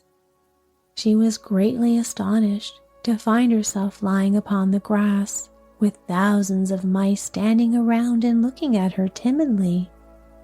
But the Scarecrow told her about everything, and turning to the dignified little mouse, he said, "Permit me to introduce to you Her Majesty, the Queen." Dorothy nodded gravely, and the Queen made a curtsy, after which she became quite friendly with the little girl. The Scarecrow and the Woodman now began to fasten the mice to the truck, using the strings they brought. One end of a string was tied around the neck of each mouse, and the other end to the truck. Of course, the truck was 1,000 times bigger than any of the mice who were to draw it. But when all the mice had been harnessed, they were able to pull it quite easily. Even the Scarecrow and the Tin Woodman could sit on it and were drawn swiftly by their strange little horses to the place where the lion lay asleep. After a great deal of hard work, for the lion was heavy, they managed to get him upon the truck. Then the Queen hurriedly gave her people the order to start, for she feared if the mice stayed among the poppies too long, they also would fall asleep. At first the little creatures, many though they were, could hardly stir the heavily loaded truck. But the Woodman and the Scarecrow both pushed from behind, and they got along better. Soon they rolled the lion out of the poppy bed to the green fields, where he could breathe the sweet fresh air again, instead of the poisonous scent of the flowers. Dorothy came to meet them and thanked the little mice warmly for saving her companion from death. She had grown so fond of the big lion, she was glad he had been rescued. Then the mice were unharnessed from the truck and scampered away through the grass to their homes. The Queen of the Mice was the last to leave. "If you ever need us again," she said, "come out into the field and call, and we shall hear you and come to your assistance. Goodbye." "Goodbye," they all answered, and away the Queen ran, while Dorothy held Toto tightly, lest he should run after her and frighten her. After this, they sat down beside the lion until he should awaken, and the Scarecrow brought Dorothy some fruit from a tree nearby, which she ate for her dinner.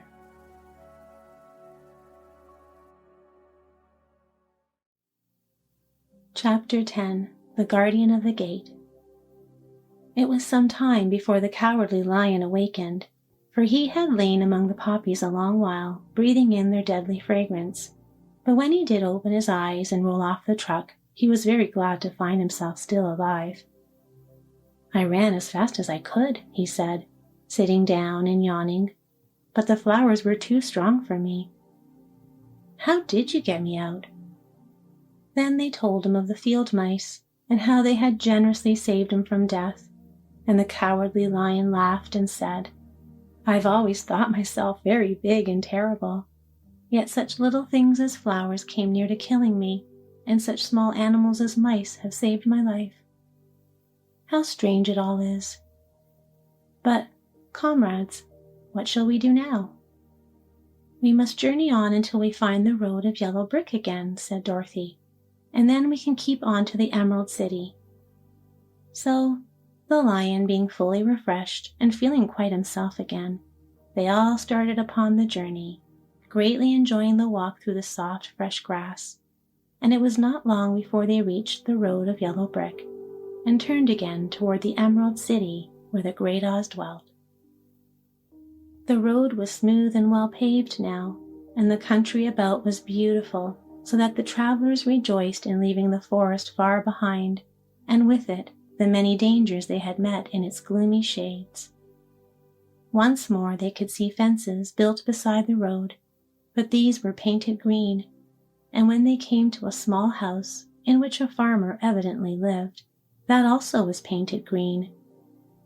They passed by several of these houses during the afternoon, and sometimes people came to the doors and looked at them as if they would like to ask questions, but no one came near them nor spoke to them because of the great lion, of which they were very much afraid. The people were all dressed in clothing of a lovely emerald green color and wore peaked hats like those of the Munchkins. This must be the land of Oz, said Dorothy, and we are surely getting near the Emerald City. Yes, answered Scarecrow. Everything is green here, while in the country of the Munchkins, blue was the favorite color. But the people don't seem to be as friendly as the Munchkins, and I'm afraid we won't be able to find a place to pass the night. I should like something to eat besides fruit, said the girl, and I'm sure Toto is nearly starved. Let us stop at the next house and talk to the people. So, when they came to a good-sized farmhouse, Dorothy walked boldly up to the door and knocked. A woman opened it just far enough to look out and said, What do you want, child? And why is that great lion with you? We wish to pass the night with you, if you will allow us, answered Dorothy. And the lion is my friend and comrade, and would not hurt you for the world. Is he tame? Asked the woman, opening the door a little wider. Oh, yes, said the girl, and he is a great coward, too. He will be more afraid of you than you are of him. Well, said the woman, after thinking it over and taking another peep at the lion, if that's the case, you may come in, and I will give you some supper and a place to sleep. So they all entered the house, where there was besides the woman 2 children and a man. The man had hurt his leg and was lying on the couch in a corner. They seemed greatly surprised to see so strange a company, and while the woman was busy laying the table, the man asked, Where are you all going? To the Emerald City, said Dorothy, to see the Great Oz. Oh, indeed, exclaimed the man. Are you sure that Oz will see you? Why not? She replied. Why, it is said that he never lets anyone come into his presence. I have been to Emerald City many times, and it is a beautiful, wonderful place, but I have never been permitted to see the Great Oz, nor do I know of any living person who has seen him. Does he never go out? Asked the Scarecrow. Never. He sits day after day in the great throne room of his palace, and even those who wait upon him do not see him face to face. What's he like? Asked the girl. That's hard to tell, said the man thoughtfully. You see, Oz is a great wizard and can take on any form he wishes, so that some say he looks like a bird, and some say he looks like an elephant, and some say he looks like a cat. To others he appears as a beautiful fairy or a brownie, or in any form that pleases him. But who the real Oz is, no living person can tell. "That is very strange," said Dorothy. "But we must try, in some way, to see him, or we shall have made our journey for nothing." "Why do you wish to see the terrible Oz?" asked the man. "I want him to give me some brains," said the Scarecrow eagerly. "Oh, Oz could do that easily enough," declared the man. "He has more brains than he needs." "And I want him to give me a heart," said the Tin Woodman. "That will not trouble him," continued the man, "for Oz has a large collection of hearts, of all sizes and shapes." "And I want him to give me courage," said the Cowardly Lion. "Oz keeps a great pot of courage in his throne room," said the man, "which he has covered with a golden plate to keep it from running over. He will be glad to give you some." "And I want him to send me back to Kansas," said Dorothy. "Where's Kansas?" asked the man with surprise. "I don't know," replied Dorothy sorrowfully, "but it is my home, and I'm sure it's somewhere." "Very likely." "Well, Oz can do anything, so I suppose he will find Kansas for you. But first you must get to see him, and that will be a hard task, for the Great Wizard does not like to see anyone, and he usually has his own way.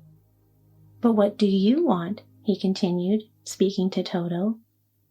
Toto only wagged his tail, for strange to say, he could not speak.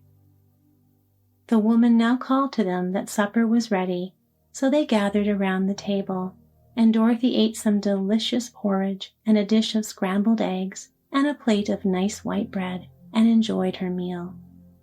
The lion ate some of the porridge, but didn't care for it, saying it was made from oats, and oats were food for horses, not for lions. The Scarecrow and the Tin Woodman ate nothing at all. Toto ate a little of everything, and was glad to get a good supper again.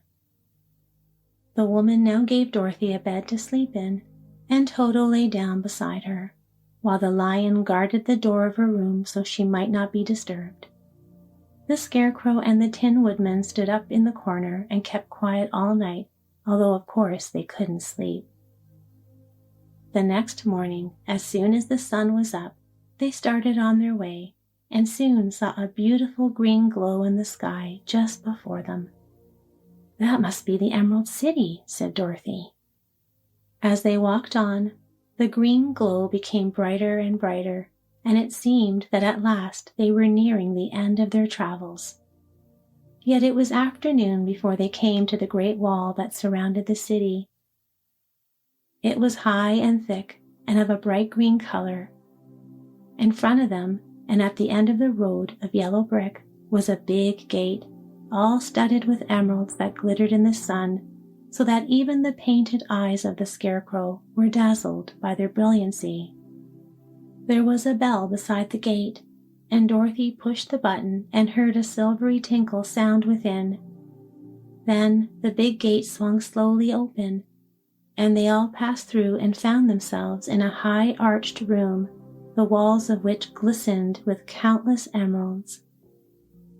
Before them stood a little man about the same size as the Munchkins. He was clothed all in green from his head to his feet, and even his skin was of a greenish tint. At his side was a large green box. When he saw Dorothy and her companions, the man asked, "What do you wish in the Emerald City?" "We came here to see the Great Oz," said Dorothy. The man was so surprised at this answer that he sat down to think it over. "It has been many years since anyone asked me to see Oz," he said, shaking his head in perplexity. "He is powerful and terrible, and if you come on an idle or foolish errand to bother the wise reflections of the Great Wizard, he might be angry and destroy you all in an instant." "But it's not a foolish errand, nor an idle one," replied the Scarecrow. "It is important, and we have been told that Oz is a good wizard." "So he is," said the Green Man, "and he rules the Emerald City wisely and well. But to those who are not honest, or who approach him from curiosity, he is most terrible, and few have ever dared ask to see his face. I am the guardian of the gates, and since you demand to see the Great Oz, I must take you to his palace. But first, you must put on the spectacles." "Why?" asked Dorothy. "Because if you did not wear spectacles, the brightness and glory of the Emerald City would blind you. Even those who live in the city must wear spectacles night and day. They are locked on, for Oz so ordered it when the city was first built, and I have the only key that will unlock them." He then opened the big box, and Dorothy saw that it was filled with spectacles of every size and shape. All of them had green glasses in them. The guardian of the gates found a pair that would just fit Dorothy and put them over her eyes. There were 2 golden bands fastened to them that passed around the back of her head, where they were locked together by a little key that was at the end of a chain that the guardian of the gates wore around his neck. When they were on, Dorothy could not take them off, even if she wished to, but of course she did not wish to be blinded by the glare of the Emerald City, so she said nothing. Then the Green Man fitted spectacles for the Scarecrow and the Tin Woodman and the Lion, and even on little Toto, and all were locked fast with the key. Then the guardian of the gates put on his own glasses and told them he was ready to show them to the palace. Taking a big golden key from a peg on the wall, he opened another gate, and they all followed him through the portal into the streets of the Emerald City.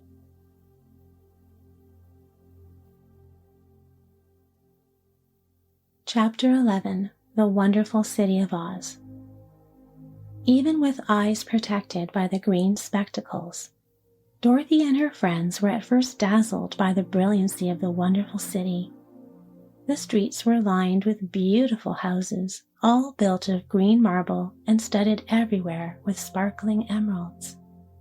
They walked over a pavement of the same green marble, and where the blocks were joined together were rows of emeralds set closely and glittering in the brightness of the sun. The window panes were of green glass. Even the sky above the city had a green tint, and the rays of the sun were green. There were many people, men, women, and children walking about, and these were all dressed in green clothes and had greenish skins. They looked at Dorothy and her strangely assorted company with wondering eyes, and the children all ran away and hid behind their mothers when they saw the lion. But no one spoke to them. Many shops stood in the street, and Dorothy saw that everything in them was green. Green candy and green popcorn were offered for sale, as well as green shoes, green hats, and green clothes of all sorts. At one place, a man was selling green lemonade, and when the children bought it, Dorothy could see that they paid for it with green pennies. There seemed to be no horses nor animals of any kind. The men carried things around in little green carts which they pushed before them. Everyone seemed happy and contented and prosperous. The guardian of the gates led them through the streets until they came to a big building exactly in the middle of the city, which was the Palace of Oz, the Great Wizard. There was a soldier before the door, dressed in a green uniform and wearing a long green beard. "Here are strangers," said the guardian of the gates to him, "and they demand to see the Great Oz." "Step inside," answered the soldier, "and I will carry your message to him." So they passed through the palace gates and were led into a big room with a green carpet and lovely green furniture set with emeralds. The soldier made them all wipe their feet upon a green mat before entering the room, and when they were seated, he said politely, "Please make yourselves comfortable while I go to the door of the throne room and tell Oz you are here." They had to wait a long time before the soldier returned. When, at last, he came back, Dorothy asked, "Have you seen Oz?" "Oh, no," returned the soldier. "I have never seen him. But I spoke to him as he sat behind his screen and gave him your message. He said he will grant you an audience, if you so desire, but each one of you must enter his presence alone, and he will admit but one each day. Therefore, as you must remain in the palace for several days, I will have you shown to rooms where you may rest in comfort after your journey." "Thank you," replied the girl. "That is very kind of Oz." Then the soldier blew upon a green whistle, and at once a young girl dressed in a pretty green silk gown entered the room. She had lovely green hair and green eyes, and she bowed low before Dorothy as she said, "Follow me, and I will show you your room." So Dorothy said goodbye to all her friends except Toto, and taking the dog in her arms, followed the green girl through 7 passages and up 3 flights of stairs until they came to a room at the front of the palace. It was the sweetest little room in the world, with a soft, comfortable bed that had sheets of green silk and a green velvet counterpane.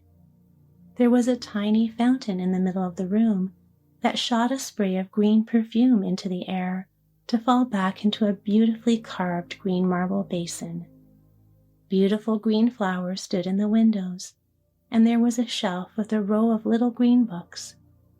When Dorothy had time to open these books, she found them full of strange green pictures that made her laugh, they were so funny. In a wardrobe were many green dresses made of silk and satin and velvet, and all of them fitted Dorothy exactly. "Make yourself perfectly at home," said the green girl, "and if you wish for anything, ring the bell. Oz will send for you tomorrow morning." She left Dorothy alone and went back to the others. These she also led to rooms, and each one of them found himself lodged in a very pleasant part of the palace. Of course, this politeness was wasted on the Scarecrow, for when he found himself alone in his room, he stood stupidly in one spot, just within the doorway, to wait till morning. It would not rest him to lie down, and he could not close his eyes, so he remained all night staring at a little spider which was weaving its web in a corner of the room. The Tin Woodman lay down on his bed from force of habit, for he remembered when he was made of flesh, but not being able to sleep, he passed the night moving his joints up and down to make sure they kept in good working order. The Lion would have preferred a bed of dried leaves in the forest, and did not like being shut up in a room, but he had too much sense to let this worry him, so he sprang upon the bed and rolled himself up like a cat and purred himself asleep in a minute. The next morning after breakfast, the Green Maiden came to fetch Dorothy, and she dressed her in one of the prettiest gowns made of green satin. Dorothy put on a green silk apron and tied a green ribbon around Toto's neck, and they started for the throne room of the Great Oz. First they came to a great hall in which were many ladies and gentlemen of the court, all dressed in rich costumes. These people had nothing to do but talk to each other, but they always came to wait outside the throne room every morning, although they were never permitted to see Oz. As Dorothy entered, they looked at her curiously, and one of them whispered, "Are you really going to look upon the face of Oz the Terrible?" "Of course," answered the girl, "if he will see me."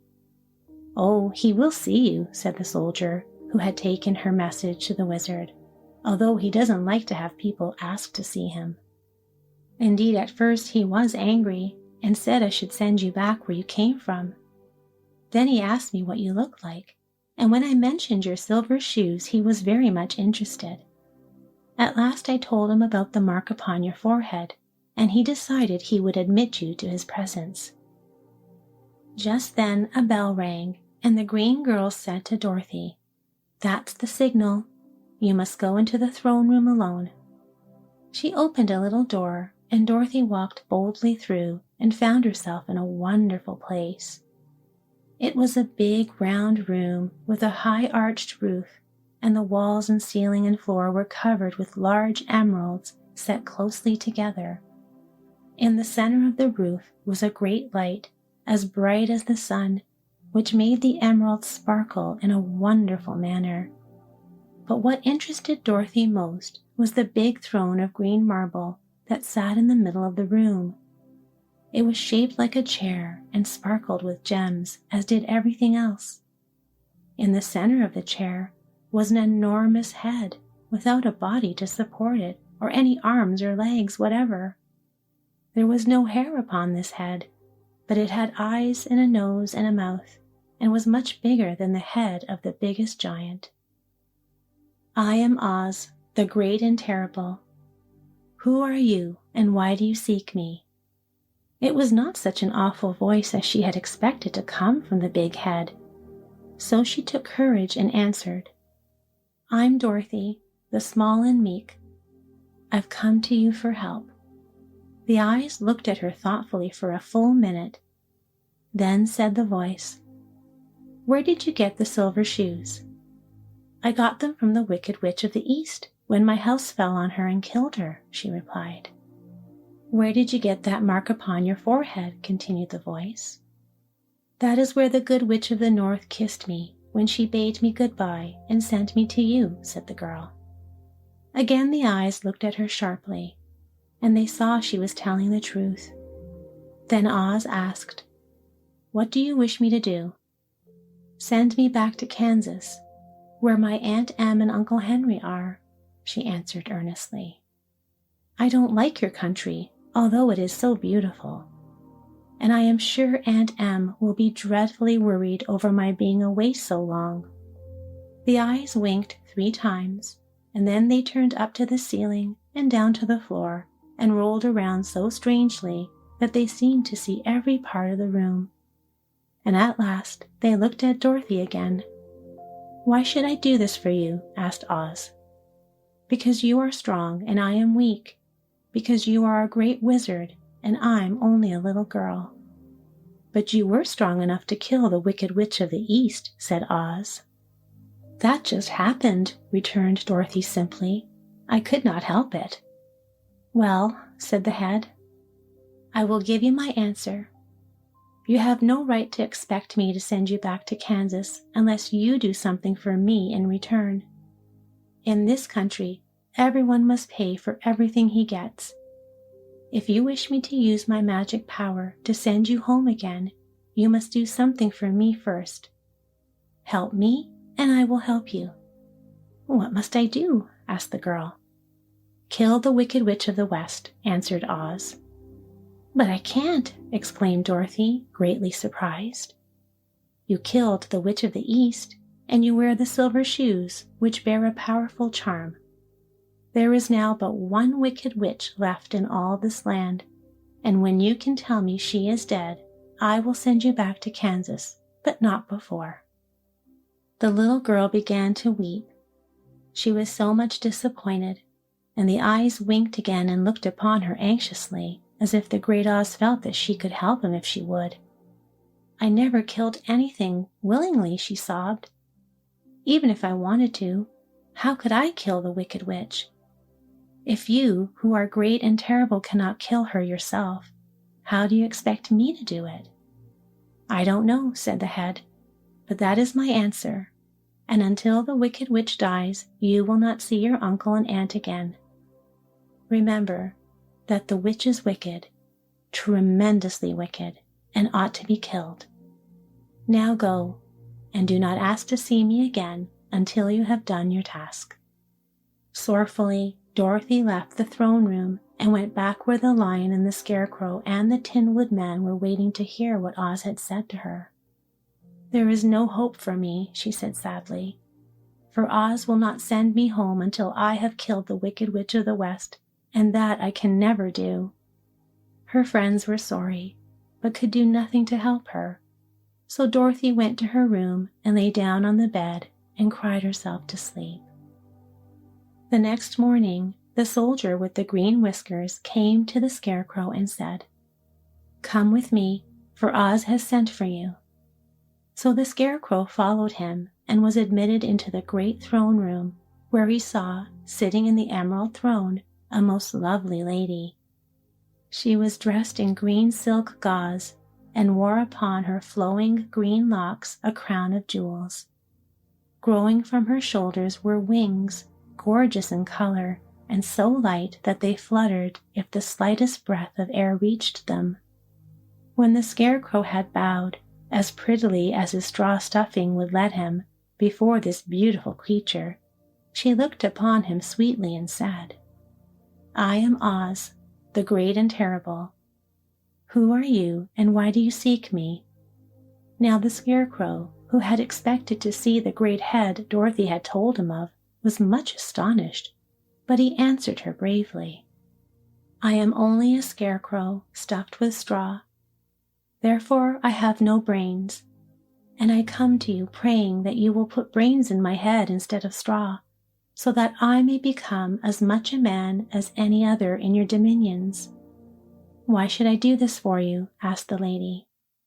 "Because you are wise and powerful, and no one else can help me," answered the Scarecrow. "I never grant favors without some return," said Oz, "but this much I will promise.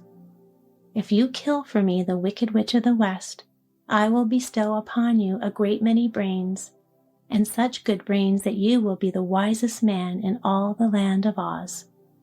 "I thought you asked Dorothy to kill the witch," said the Scarecrow in surprise. "So I did. I don't care who kills her. But until she is dead, I will not grant your wish. Now go, and do not seek me again until you have earned the brains you so greatly desire." The Scarecrow went sorrowfully back to his friends and told them what Oz had said, and Dorothy was surprised to find that the great wizard was not a head, as she had seen him, but a lovely lady. "All the same," said the Scarecrow, "she needs a heart as much as the Tin Woodman." On the next morning, the soldier with the green whiskers came to the Tin Woodman and said, "Oz has sent for you. Follow me." So the Tin Woodman followed him and came to the great throne room. He did not know whether he would find Oz a lovely lady or a head, but he hoped it would be the lovely lady. "For," he said to himself, "if it is the head, I am sure I shall not be given a heart, since a head has no heart of its own and therefore cannot feel for me.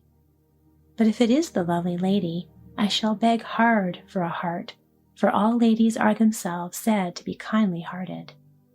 But when the Woodman entered the great throne room, he saw neither the head nor the lady, for Oz had taken the shape of a most terrible beast.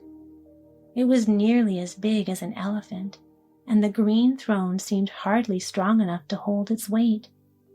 The beast had a head like that of a rhinoceros, only there were 5 eyes in its face. There were 5 long arms growing out of its body, and it also had 5 long, slim legs. Thick, woolly hair covered every part of it, and a more dreadful-looking monster could not be imagined. It was fortunate that Tin Woodman had no heart at that moment, for it would have beat fast from terror. But being only tin, the Woodman was not at all afraid, although he was much disappointed. "I am Oz, the great and terrible," spoke the beast, in a voice that was one great roar. "Who are you, and why do you seek me?" "I am a woodman and made of tin. Therefore I have no heart and cannot love. I pray you to give me a heart that I may be as other men are." "Why should I do this?" demanded the beast. "Because I ask it, and you alone can grant my request," answered the Woodman. Oz gave a low growl at this, but said gruffly, "If you indeed desire a heart, you must earn it." "How?" asked the Woodman. "Help Dorothy to kill the Wicked Witch of the West," replied the beast. "When the witch is dead, come to me, and I will then give you the biggest and kindest, most loving heart in all the land of Oz." So the Tin Woodman was forced to return sorrowfully to his friends and tell them of the terrible beast he had seen. They all wondered greatly at the many forms the great wizard could take upon himself, and the lion said, "If he is a beast when I go to see him, I shall roar my loudest, and so frighten him that he will grant all I ask. And if he is the lovely lady, I shall pretend to spring upon her, and so compel her to do my bidding. And if he is the great head, he will be at my mercy, for I will roll this head all about the room until he promises to give us what we desire. So be of good cheer, my friends, for all will yet be well." The next morning, the soldier with the green whiskers led the lion to the great throne room and bade him enter the presence of Oz. The lion at once passed through the door and, glancing around, saw, to his surprise, that before the throne was a ball of fire, so fierce and glowing he could scarcely bear to gaze upon it. His first thought was that Oz had by accident caught on fire and was burning up, but when he tried to go nearer, the heat was so intense that it singed his whiskers, and he crept back tremblingly to a spot near the door. Then a low, quiet voice came from the ball of fire, and these were the words it spoke. "I am Oz, the great and terrible. Who are you, and why do you seek me?" And the lion answered, "I am a cowardly lion, afraid of everything. I came to you to beg that you give me courage, so that in reality I may become the king of beasts, as men call me." "Why should I give you courage?" demanded Oz. "Because of all wizards, you are the greatest, and alone have power to grant my request," answered the lion. The ball of fire burned fiercely for a time, and the voice said, "Bring me proof that the wicked witch is dead, and that moment I will give you courage. But as long as the witch lives, you must remain a coward." The lion was angry at this speech, but could say nothing in reply, and while he stood silently gazing at the ball of fire, it became so furiously hot that he turned tail and rushed from the room. He was glad to find his friends waiting for him, and told them of his terrible interview with the wizard. "What shall we do now?" asked Dorothy sadly. "There is only one thing we can do," returned the lion, "and that is to go to the land of the Winkies, seek out the wicked witch, and destroy her." "But suppose we cannot?" said the girl. "Then I shall never have courage," declared the lion. "And I shall never have brains," added the Scarecrow. "And I shall never have a heart," spoke the Tin Woodman. "And I shall never see Aunt Em and Uncle Henry," said Dorothy, beginning to cry. "Be careful," cried the green girl. "The tears will fall on your green silk gown and spot it." So Dorothy dried her eyes and said, "I suppose we must try it, but I am sure I do not want to kill anybody, even to see Aunt Em again." "I will go with you, but I'm too much of a coward to kill the witch," said the lion. "I will go too," declared the Scarecrow, "but I shall not be of much help to you. I am such a fool." "I haven't the heart to harm even a witch," remarked the Tin Woodman, "but if you go, I certainly shall go with you." Therefore it was decided to start upon their journey the next morning, and the Woodman sharpened his axe on a green grindstone and had all his joints properly oiled. The Scarecrow stuffed himself with fresh straw, and Dorothy put new paint on his eyes that he might see better. The green girl, who was very kind to them, filled Dorothy's basket with good things to eat and fastened a little bell around Toto's neck with a green ribbon. Then they went to bed quite early and slept soundly until daylight, when they were awakened by the crowing of a green rooster that lived in the backyard of the palace, and the cackling of a hen that had laid a green egg.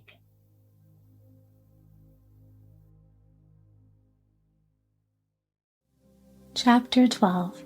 The Search for the Wicked Witch. The soldier with the green whiskers led them through the streets of the Emerald City until they reached the room where the guardian of the gates lived. This officer unlocked their spectacles to put them back in his great box, and then he politely opened the gate for our friends. "Which road leads to the Wicked Witch of the West?" asked Dorothy. "There is no road," answered the guardian of the gates. "No one ever wishes to go that way." "How then are we to find her?" inquired the girl. "That will be easy," replied the man, "for when she knows you're in the country of the Winkies, she will find you and make you all her slaves." "Perhaps not," said the Scarecrow, "for we mean to destroy her." "Oh, "That is different," said the guardian of the gates. "No one has ever destroyed her before, so I naturally thought she would make slaves of you as she has of the rest. But take care, for she is wicked and fierce, and may not allow you to destroy her. Keep to the west where the sun sets, and you cannot fail to find her."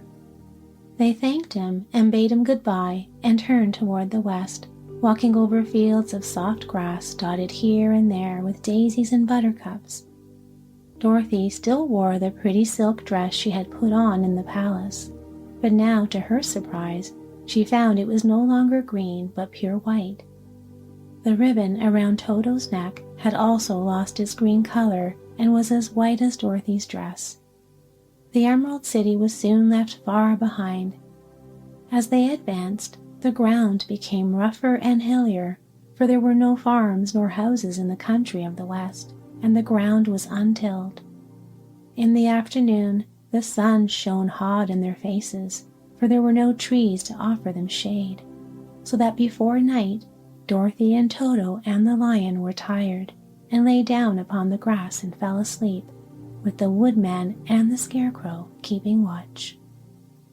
Now the Wicked Witch of the West had but one eye, yet that was as powerful as a telescope and could see everywhere.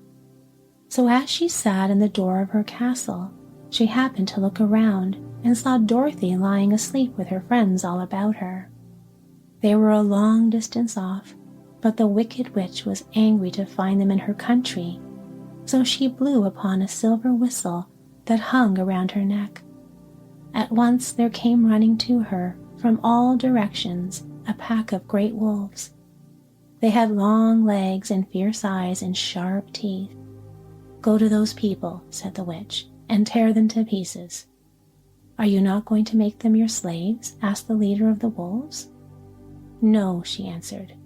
"One is of tin and one of straw. One is a girl and another a lion. None of them is fit to work, so you may tear them into small pieces." "Very well," said the wolf, and he dashed away at full speed, followed by the others. It was lucky the Scarecrow and the Woodman were wide awake and heard the wolves coming. "This is my fight," said the Woodman, "so get behind me and I will meet them as they come." He seized his axe, which he had made very sharp, and as the leader of the wolves came on, the Tin Woodman swung his arm and chopped the wolf's head from its body, so that it immediately died. As soon as he could raise his axe, another wolf came, and he also fell under the sharp edge of the Tin Woodman's weapon. There were 40 wolves, and 40 times a wolf was killed, so that at last they all lay dead in a heap before the Woodman. Then he put down his axe and sat beside the Scarecrow, who said, "It was a good fight, friend." They waited until Dorothy awoke the next morning. The little girl was frightened when she saw the great pile of shaggy wolves, but the Tin Woodman told her all. She thanked him for saving them and sat down to breakfast, after which they started again upon their journey. Now the same morning the Wicked Witch came to the door of her castle and looked out with her one eye that could see far off. She saw all her wolves lying dead and the strangers still traveling through her country.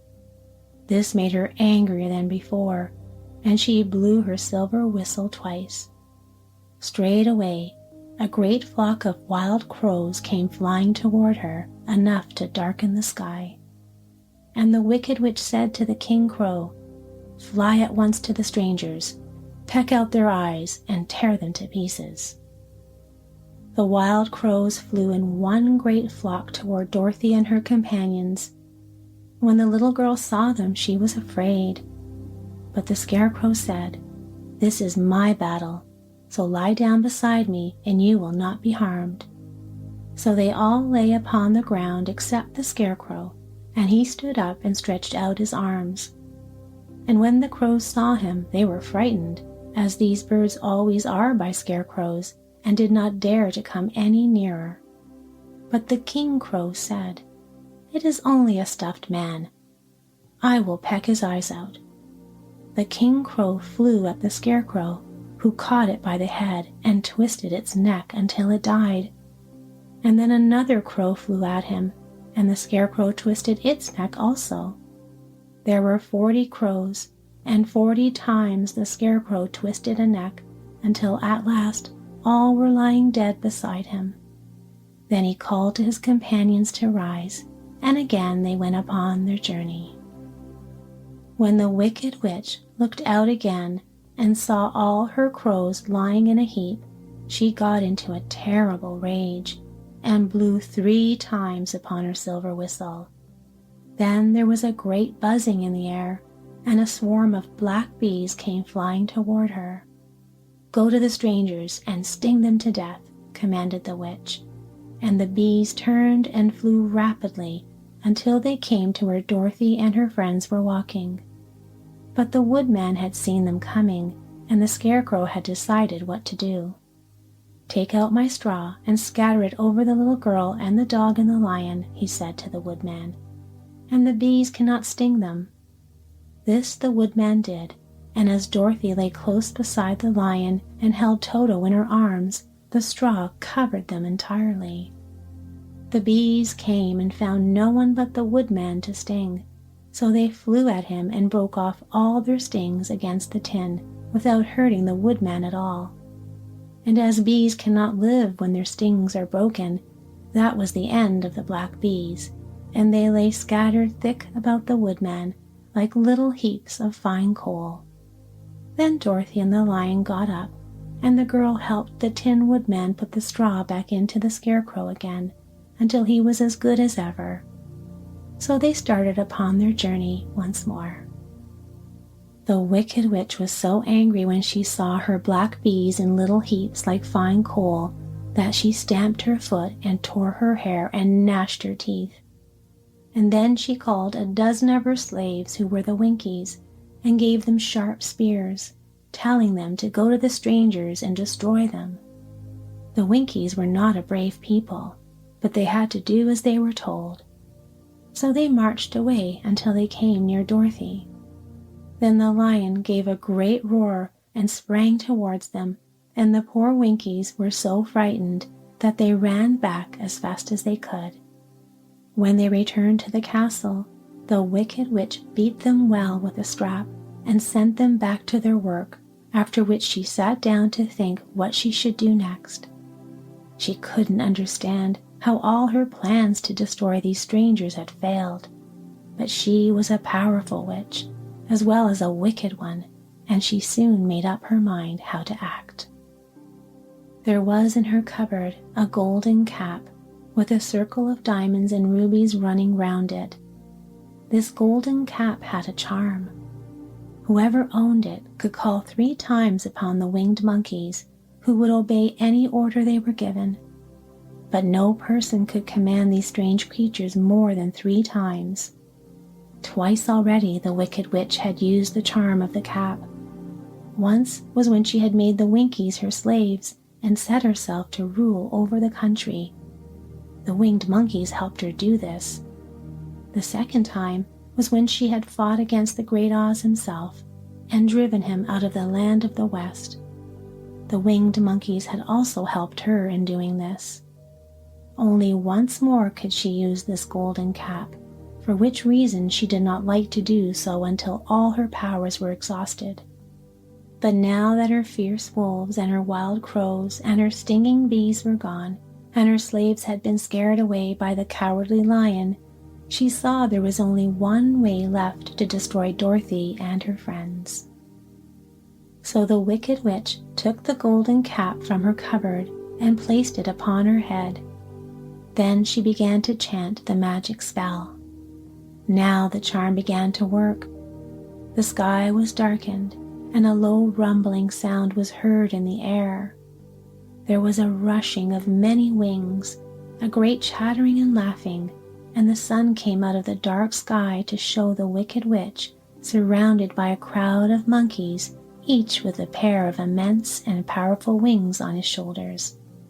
One, much bigger than the others, seemed to be their leader. He flew close to the witch and said, "You have called us for the 3rd and last time. what do you command?"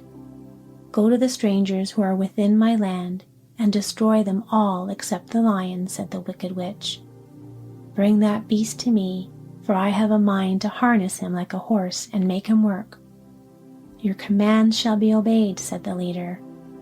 Then, with a great deal of chattering and noise, the winged monkeys flew away to the place where Dorothy and her friends were walking.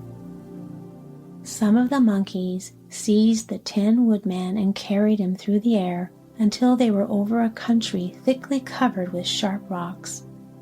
Here they dropped the poor Woodman, who fell a great distance to the rocks, where he lay so battered and dented that he could neither move or groan. Others of the monkeys caught the Scarecrow, and with their long fingers pulled all the straw out of his clothes and head. They made his hat and boots and clothes into a small bundle and threw it into the top branches of a tall tree. The remaining monkeys threw pieces of stout rope around the lion and wound many coils about his body, head, and legs until he was unable to bite or scratch or struggle in any way. Then they lifted him up and flew away with him to the witch's castle, where he was placed in a small yard with a high fence around it so that he could not escape. But Dorothy they did not harm at all. She stood with Toto in her arms, watching the sad fate of her comrades and thinking it would soon be her turn. The leader of the winged monkeys flew up to her, his long, hairy arms stretched out and his ugly face grinning terribly, but he saw the mark of the good witch's kiss upon her forehead and stopped short, motioning the others not to touch her. "We dare not harm this little girl," he said to them, "for she is protected by the power of good, and that is greater than the power of evil. All we can do is to carry her to the castle of the Wicked Witch and leave her there." So, carefully and gently, they lifted Dorothy in their arms and carried her swiftly through the air until they came to the castle, where they set her down upon the front doorstep. Then the leader said to the witch, "We have obeyed you as far as we are able. The Tin Woodman and the Scarecrow are destroyed, and the lion is tied up in your yard. The little girl we dare not harm, nor the dog she carries in her arms. Your power over our band is now ended, and you will never see us again." Then all the winged monkeys, with much laughing and chattering and noise, flew into the air and were soon out of sight. The Wicked Witch was both surprised and worried when she saw the mark on Dorothy's forehead, for she knew well that neither the winged monkeys nor she herself dare hurt the girl in any way. She looked down at Dorothy's feet, and seeing the silver shoes, began to tremble with fear, for she knew what a powerful charm belonged to them. At first, the witch was tempted to run away from Dorothy, but she happened to look into the child's eyes and saw how simple the soul behind them was, and that the little girl did not know of the wonderful power the silver shoes gave her. So the Wicked Witch laughed to herself and thought, "I can still make her my slave, for she does not know how to use her power." Then she said to Dorothy, harshly and severely, "Come with me, and see that you mind everything I tell you, for if you do not, I will make an end of you, as I did with the Tin Woodman and the Scarecrow." Dorothy followed her through many of the beautiful rooms in her castle until they came to the kitchen, where the witch bade her clean the pots and kettles and sweep the floor and keep the fire fed with wood. Dorothy went to work meekly, with her mind made up to work as hard as she could, for she was glad the Wicked Witch had decided not to kill her. With Dorothy hard at work, the witch thought she could go into the courtyard and harness the cowardly lion like a horse. It would amuse her, she was sure, to make him draw her chariot whenever she wished to go to drive.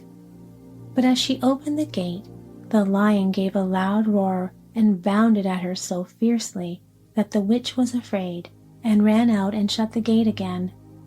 "If I cannot harness you," said the witch to the lion, speaking through the bars of the gate, "I can starve you." You shall have nothing to eat until you do as I wish." So after that, she took no food to the imprisoned lion, but every day she came to the gate at noon and asked, "Are you ready to be harnessed like a horse?" And the lion would answer, "No, if you come in this yard, I will bite you." The reason the lion did not have to do as the witch wished was that every night, while the woman was asleep, Dorothy carried him food from the cupboard. After he had eaten, he would lie down on his bed of straw, and Dorothy would lie beside him and put her head on his soft, shaggy mane, while they talked of their troubles and tried to plan some way to escape. But they could find no way to get out of the castle, for it was constantly guarded by the yellow Winkies, who were the slaves of the wicked witch and too afraid of her to not do as she told them. The girl had to work hard during the day, and often the witch threatened to beat her with the same old umbrella she always carried in her hand. But, in truth, she did not dare to strike Dorothy because of the mark upon her forehead. The child did not know this, and was full of fear for herself and Toto. Once, the witch struck Toto a blow with her umbrella, and the brave little dog flew at her and bit her leg in return. The witch did not bleed where she was bitten, for she was so wicked that the blood in her had dried up many years before. Dorothy's life became very sad as she grew to understand that it would be harder than ever to get back to Kansas and Aunt Em again. Sometimes she would cry bitterly for hours, with Toto sitting at her feet and looking into her face, whining dismally to show how sorry he was for his little mistress. Toto did not really care whether he was in Kansas or the Land of Oz, so long as Dorothy was with him, but he knew the little girl was unhappy, and that made him unhappy too. Now the wicked witch had a great longing to have her own the silver shoes which the girl always wore. Her bees and her crows and her wolves were lying in heaps and drying up, and she had used up all the power of the golden cap. But if she could only get hold of the silver shoes, they would give her more power than all the other things she had lost. She watched Dorothy carefully to see if she ever took off her shoes, thinking she might steal them. But the child was so proud of her pretty shoes that she never took them off, except at night and when she took a bath. The witch was too much afraid of the dark to dare go in Dorothy's room at night to take the shoes, and her dread of water was greater than her fear of the dark, so she never came near when Dorothy was bathing. Indeed, the old witch never touched water, nor ever let water touch her in any way. But the wicked creature was very cunning, and she finally thought of a trick that would give her what she wanted. She placed a bar of iron in the middle of the kitchen floor, and then by her magic arts made the iron invisible to human eyes, so that when Dorothy walked across the floor, she stumbled over the bar, not being able to see it, and fell at full length. She was not much hurt, but in her fall one of the silver shoes came off, and before she could reach it, the witch had snatched it away and put it on her own skinny foot. The wicked woman was greatly pleased with the success of her trick, for as long as she had one of the shoes, she owned half the power of their charm, and Dorothy could not use it against her, even had she known how to do so. The little girl, seeing she had lost one of her pretty shoes, grew angry and said to the witch, "Give me back my shoe." "I will not," retorted the witch, "for it is now my shoe and not yours." "You are a wicked creature," cried Dorothy. "You have no right to take my shoe from me." "I shall keep it just the same," said the witch, laughing at her, "and someday I shall get the other one from you too." This made Dorothy so very angry that she picked up the bucket of water that stood near and dashed it over the witch, wetting her from head to foot. Instantly, the wicked woman gave a loud cry of fear, and then, as Dorothy looked at her in wonder, the witch began to shrink and fall away. "See what you have done," she screamed. "In a minute I shall melt away."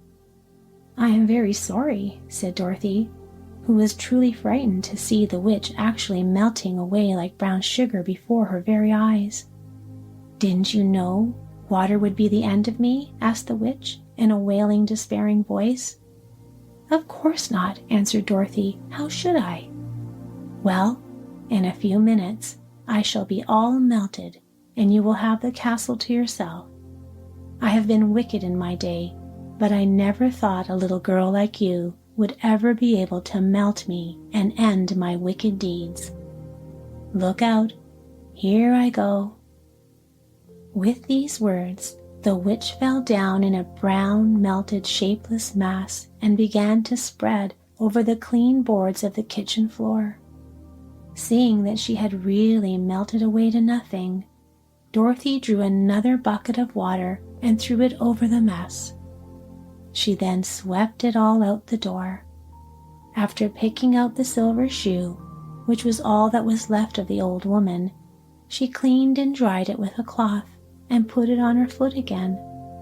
Then, being at last free to do as she chose, she ran out of the courtyard to tell the lion that the Wicked Witch of the West had come to an end and that they were no longer prisoners in a strange land.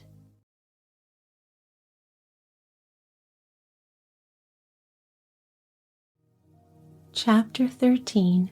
The Rescue. The Cowardly Lion was much pleased to hear that the Wicked Witch had been melted by a bucket of water, and Dorothy at once unlocked the gate of his prison and set him free.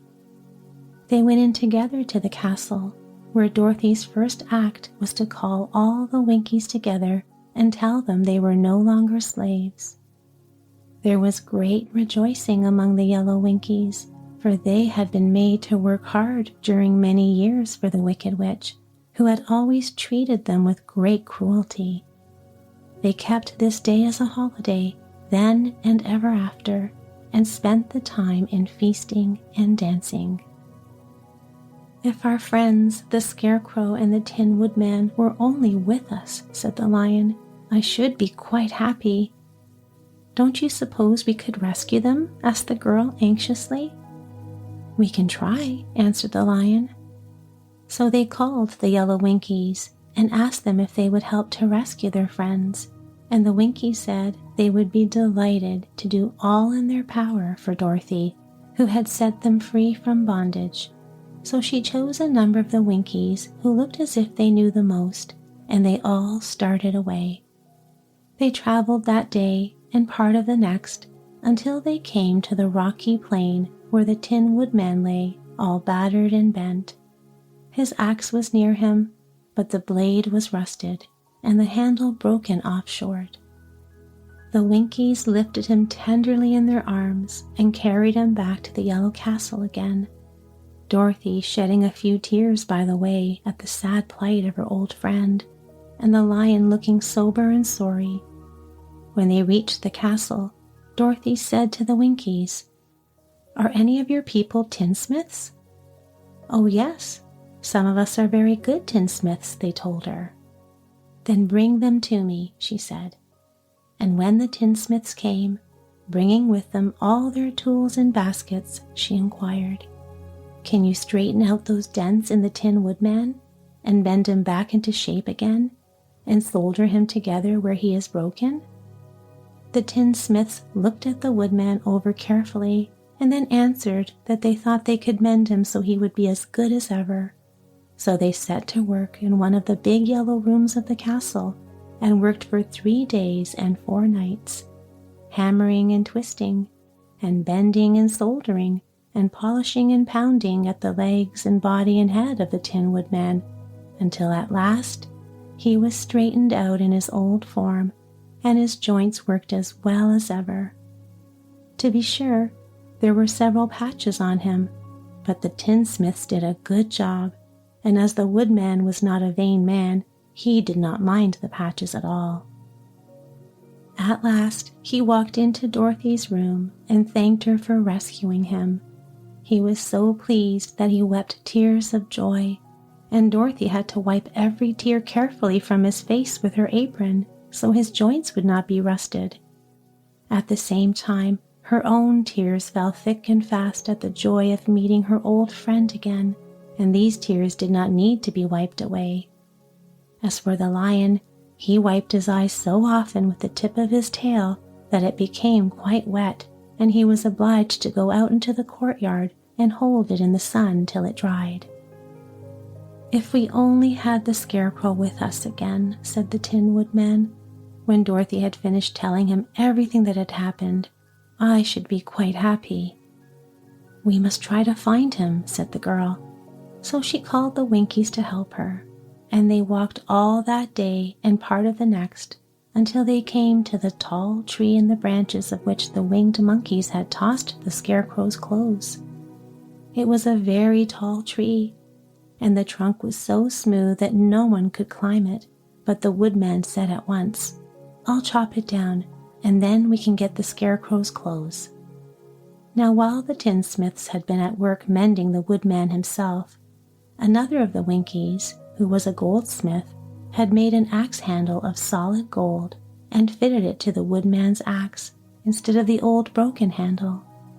Others polished the blade until all the rust was removed and it glistened like burnished silver.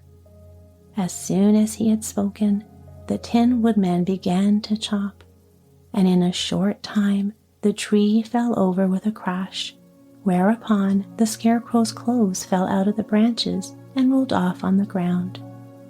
Dorothy picked them up and had the Winkies carry them back to the castle, where they were stuffed with nice clean straw, and behold, here was the Scarecrow, as good as ever, thanking them over and over again for saving him.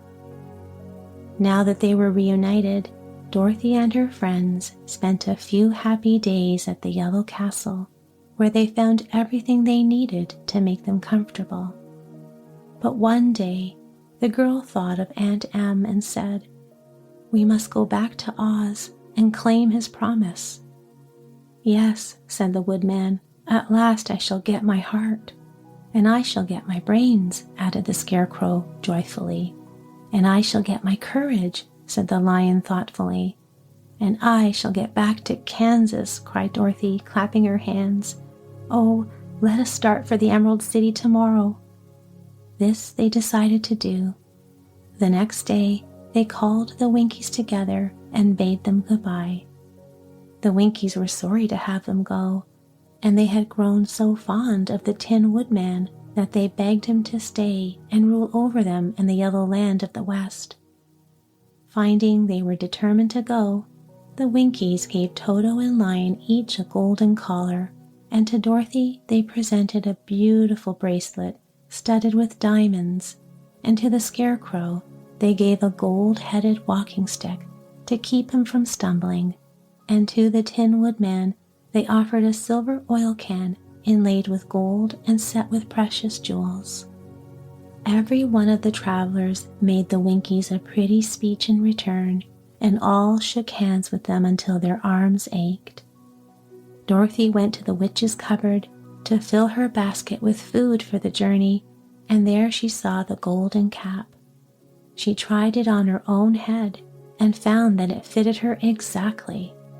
She did not know anything about the charm of the golden cap, but she saw that it was pretty, so she made up her mind to wear it and carry her sunbonnet in the basket. Then, being prepared for the journey, they all started for the Emerald City, and the Winkies gave them 3 cheers and many good wishes to carry with them. Chapter 14. The Winged Monkeys. You will remember there was no road, not even a pathway, between the castle of the Wicked Witch and the Emerald City. When the 4 travelers went in search of the witch, she had seen them coming, and so sent the winged monkeys to bring them to her. It was much harder to find their way back through the big fields of buttercups and yellow daisies than it was being carried. They knew, of course, they must go straight east, toward the rising sun, and they started off in the right way. But at noon, when the sun was over their heads, they did not know which was east and which was west, and that was the reason they were lost in the great fields. They kept on walking, however, and at night the moon came out and shone brightly, so they lay down among the sweet-smelling yellow flowers and slept soundly until morning, all but the Scarecrow and the Tin Woodman. The next morning the sun was behind a cloud, but they started on as if they were quite sure which way they were going. "If we walk far enough," said Dorothy, "I am sure we shall sometime come to some place." But day by day passed away, and they still saw nothing before them but the scarlet fields. The Scarecrow began to grumble a bit. "We have surely lost our way," he said, "and unless we find it again in time to reach the Emerald City, I shall never get my brains." "Nor I my heart," declared the Tin Woodman. "It seems to me I can scarcely wait till I get to Oz, and you must admit this is a very long journey." "I haven't the courage to keep tramping forever without getting anywhere at all," said the Cowardly Lion with a whimper. Then Dorothy lost heart. She sat down on the grass and looked at her companions, and they sat down and looked at her. And Toto found that for the first time in his life, he was too tired to chase a butterfly that flew past his head. So he put out his tongue and panted and looked at Dorothy as if to ask what they should do next. "Suppose we call the field mice," she suggested. "They could probably tell us the way to Emerald City." "To be sure they could," cried the Scarecrow. "Why didn't we think of that before?" Dorothy blew the little whistle she had always carried about her neck since the Queen of the Mice had given it to her. In a few minutes they heard the pattering of tiny feet, and many of the small gray mice came running up to her. Among them was the Queen herself, who asked in her squeaky little voice, "What can I do for my friends?" "We have lost our way," said Dorothy. "Can you tell us where the Emerald City is?" "Certainly," answered the Queen, "but it is a great way off, for you have had it at your backs all this time." Then she noticed Dorothy's golden cap and said, "Why don't you use the charm of the cap and call the winged monkeys to you? They will carry you to the city of Oz in less than an hour." "I didn't know there was a charm," answered Dorothy in surprise. "What is it?" "It is written inside the golden cap," replied the Queen of the Mice. "But if you're going to call the winged monkeys, we must run away, for they are full of mischief and think it great fun to plague us." "Won't they hurt me?" asked the girl anxiously. "Oh, no, they must obey the wearer of the cap. Goodbye," and she scampered out of sight with all the mice hurrying after her.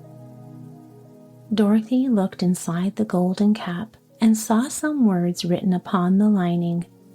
These, she thought, must be the charm, so she read the directions carefully and put the cap upon her head and began to read the charm. When Dorothy ended the saying of the charm, they heard a great chattering and flapping of wings as the band of winged monkeys flew up to them. The king bowed low before Dorothy and asked, "What is your command?" "We wish to go to the Emerald City," said the child, "and we have lost our way." "We will carry you," replied the king, and no sooner had he spoken than two of the monkeys caught Dorothy in their arms and flew away with her. Others took the Scarecrow and the Woodman and the Lion, and one little monkey seized Toto and flew after them, although the dog tried hard to bite him. The Scarecrow and the Tin Woodman were rather frightened at first, for they remembered how badly the winged monkeys had treated them before, but they saw that no harm was intended, so they rode through the air quite cheerfully and had a fine time looking at the pretty gardens and woods far below them. Dorothy found herself riding easily between two of the biggest monkeys, one of them the king himself. They had made a chair of their hands and were careful not to hurt her. "Why do you have to obey the charm of the golden cap?" she asked. "That is a long story," answered the king with a winged laugh. "But as we have a long journey before us, I will pass the time by telling you about it if you wish." "I shall be glad to hear it," she replied. "Once," began the leader, "we were a free people, living happily in the great forest, flying from tree to tree, eating nuts and fruit, and doing just as we pleased without calling anybody master.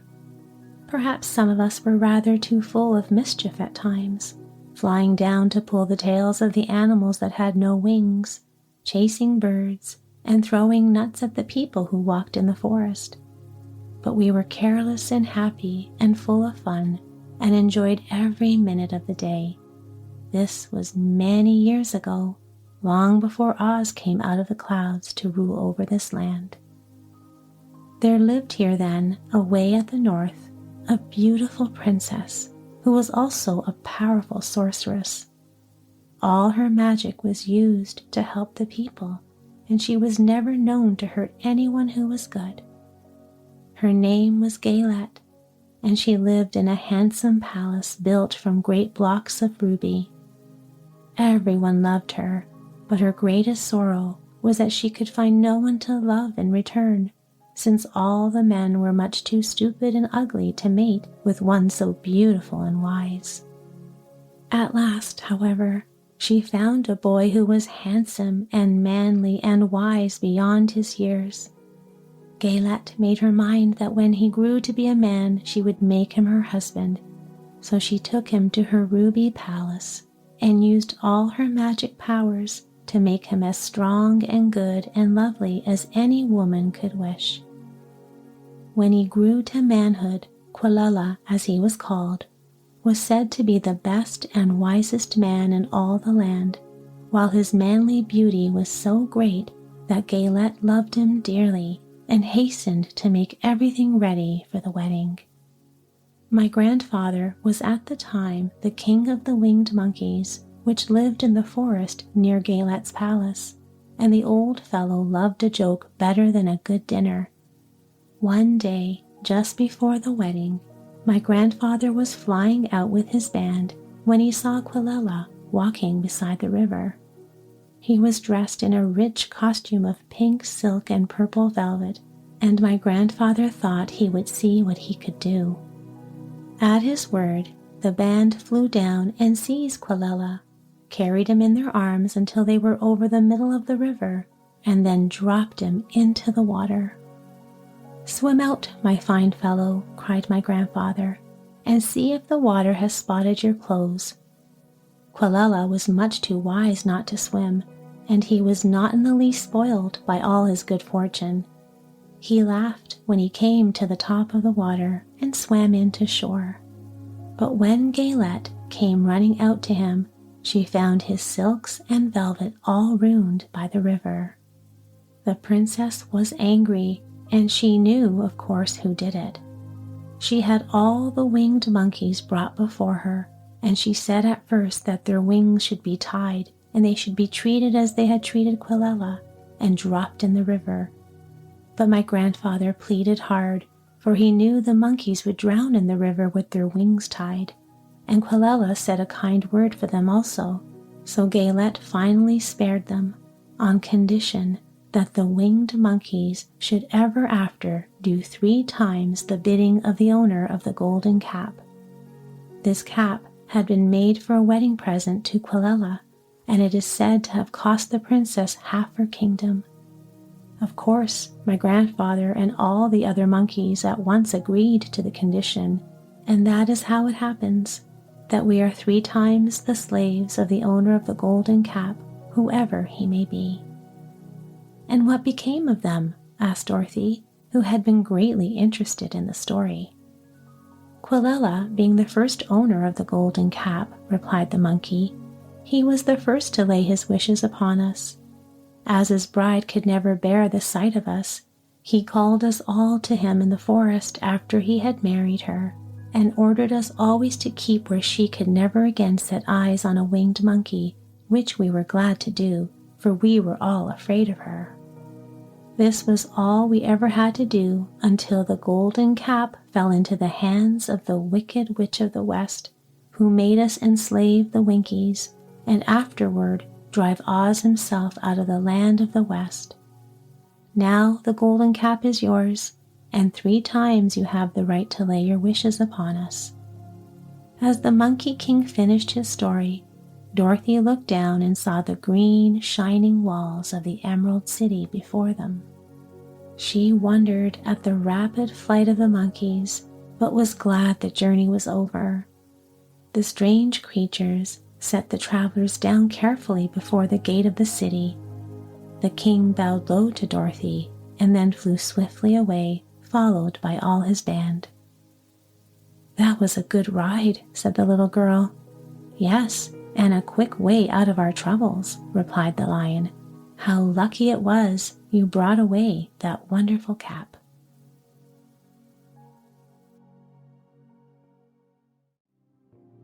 The 4 travelers walked up to the great gate of Emerald City and rang the bell.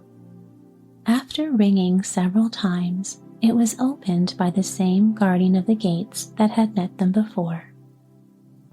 "What? Are you back again?" he asked in surprise. "Do you not see us?" answered the Scarecrow.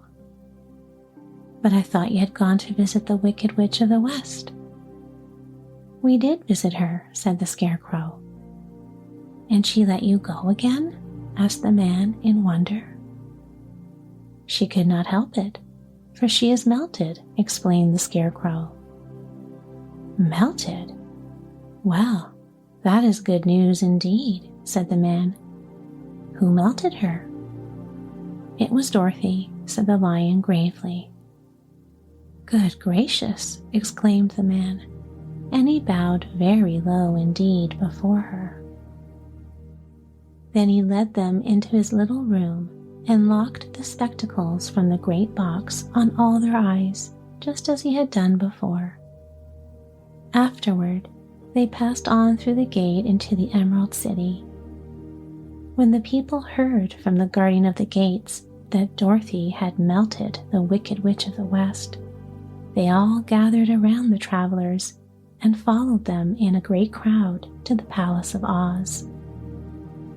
The soldier with the green whiskers was still on guard before the door, but he let them in at once, and they were again met by the beautiful green girl who showed each of them to their old rooms at once, so they may rest until the great Oz was ready to receive them. The soldier had the news carried straight to Oz that Dorothy and the other travelers had come back again after destroying the Wicked Witch, but Oz made no reply. They thought the great wizard would send for them at once, but he did not. They had no word from him the next day, nor the next, nor the next. The waiting was tiresome and wearing, and at last they grew vexed that Oz should treat them in so poor a fashion after sending them to undergo hardships and slavery. So the Scarecrow at last asked the green girl to take another message to Oz, saying if he did not let them in to see him at once, they would call the winged monkeys to help them and find out whether he kept his promises or not. When the wizard was given this message, he was so frightened that he sent word for them to come to the throne room at 4 minutes after 9 o'clock the next morning. He had once met the winged monkeys in the land of the West, and he did not wish to meet them again. The 4 travelers passed a sleepless night, each thinking of the gift Oz had promised to bestow on him. Dorothy fell asleep only once, and then she dreamed she was in Kansas, where Aunt Em was telling her how glad she was to have her little girl at home again.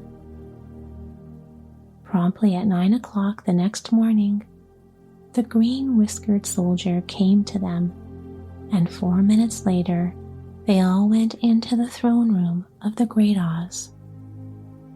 Of course, each one of them expected to see the wizard in the shape he had taken before, and all were greatly surprised when they looked about and saw no one at all in the room. They kept close to the door and closer to one another, for the stillness of the empty room was more dreadful than any of the forms they had seen Oz take. Presently, they heard a solemn voice that seemed to come from somewhere near the top of the great dome, and it said, "I am Oz, the great and terrible. Why do you seek me?" They looked again in every part of the room, and then, seeing no one, Dorothy asked, "Where are you?" "I am everywhere," answered the voice, "but to the eyes of common mortals I am invisible. I will now seat myself upon my throne that you may converse with me."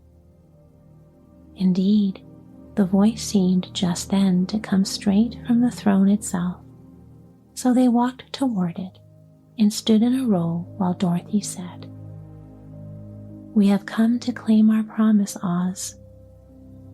"What promise?" asked Oz. "You promised to send me back to Kansas when the Wicked Witch was destroyed," said the girl. "And you promised to give me brains," said the Scarecrow. "And you promised to give me a heart," said the Tin Woodman. "And you promised to give me courage," said the Cowardly Lion. "Is the Wicked Witch really destroyed?" asked the voice, and Dorothy thought it trembled a little. "Yes," she answered. "I melted her with a bucket of water." "Dear me," said the voice, "how sudden. Well, come to me tomorrow, for I must have time to think it over." "You've had plenty of time already," said the Tin Woodman angrily. "We shan't wait a day longer," said the Scarecrow. "You must keep your promises to us," exclaimed Dorothy. The lion thought it might be as well to frighten the wizard, so he gave a large, loud roar, which was so fierce and dreadful that Toto jumped away from him in alarm and tipped over the screen that stood in a corner. As it fell with a crash, they looked that way, and the next moment all of them were filled with wonder. They saw, standing in just the spot the screen had hidden, a little old man with a bald head and a wrinkled face, who seemed to be as much surprised as they were. The Tin Woodman, raising his axe, rushed toward the little man and cried out, "Who are you?" "I am Oz, the great and terrible," said the little man in a trembling voice. "But don't strike me, please don't, and I'll do anything you want me to." Our friends looked at him in surprise and dismay. "I thought Oz was a great head," said Dorothy. "And I thought Oz was a lovely lady," said the Scarecrow.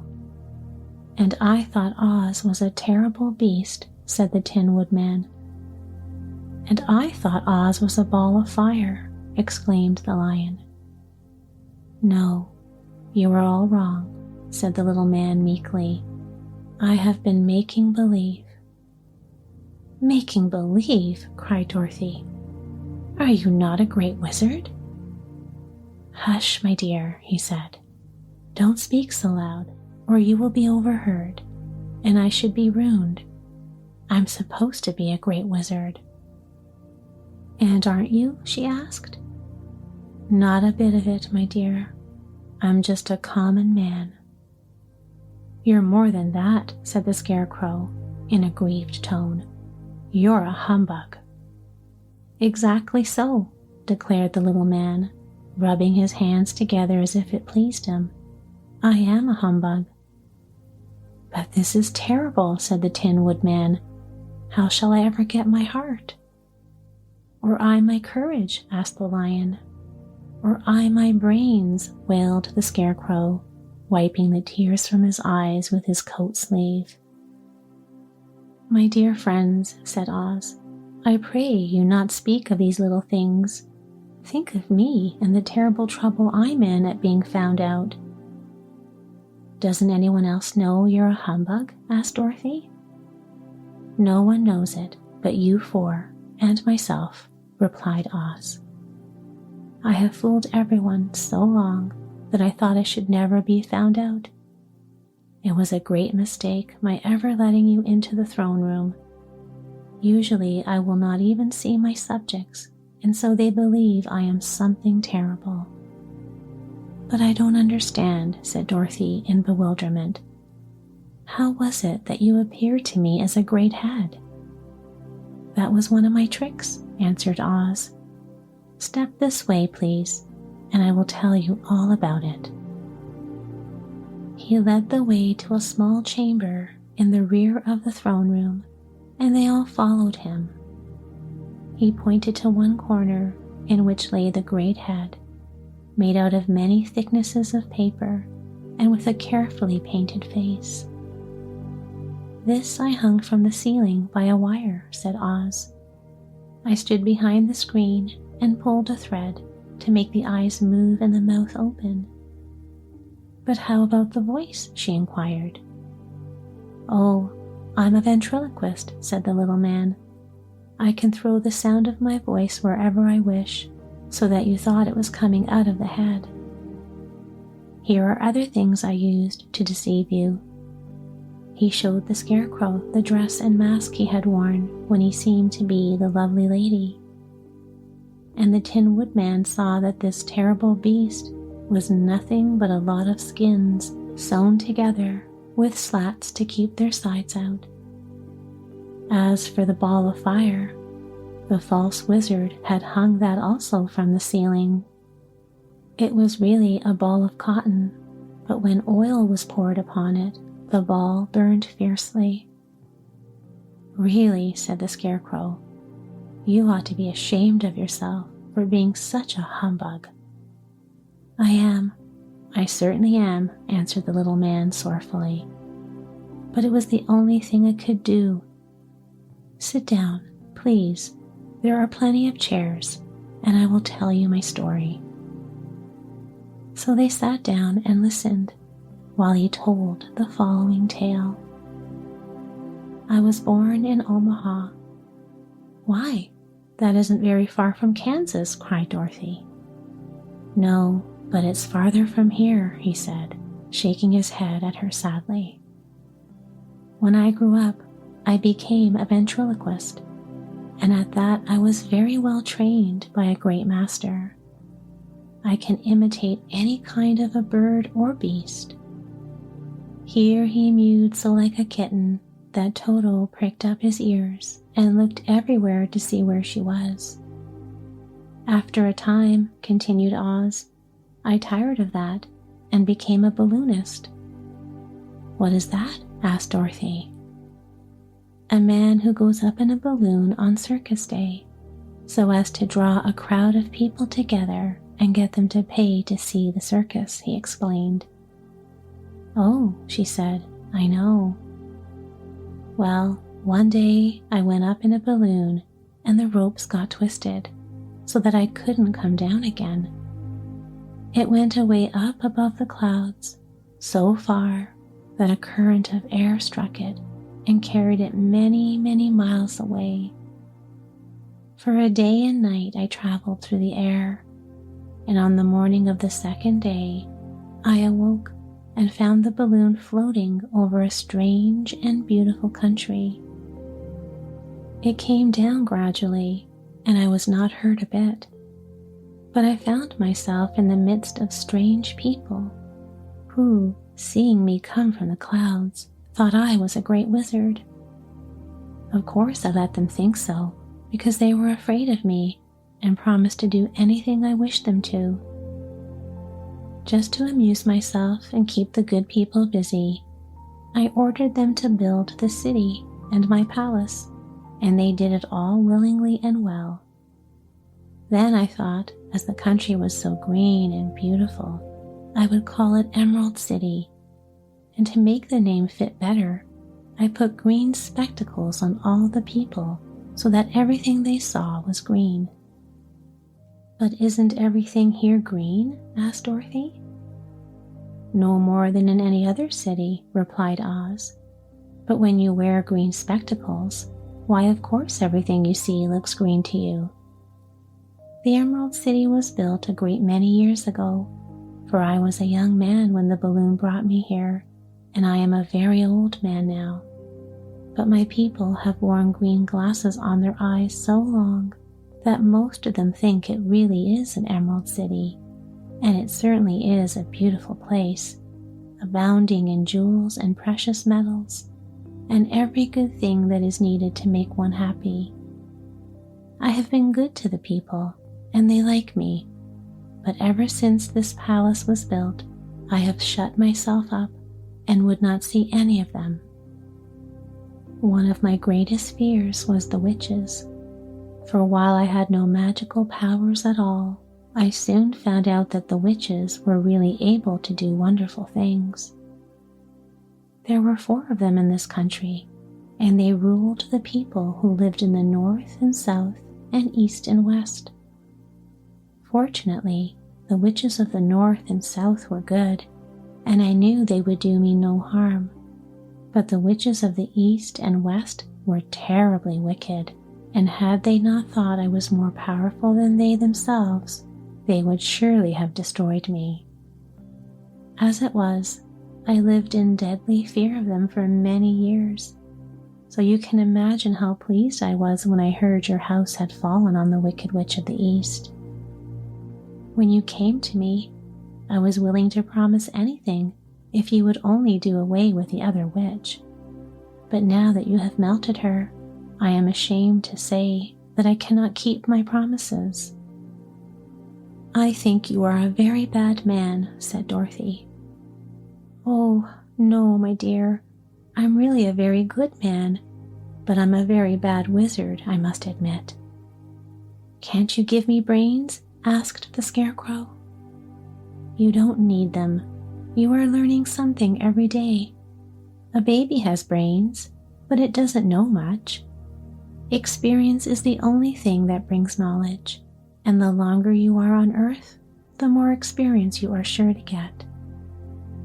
That may all be true, said the Scarecrow, but I shall be very unhappy unless you give me brains.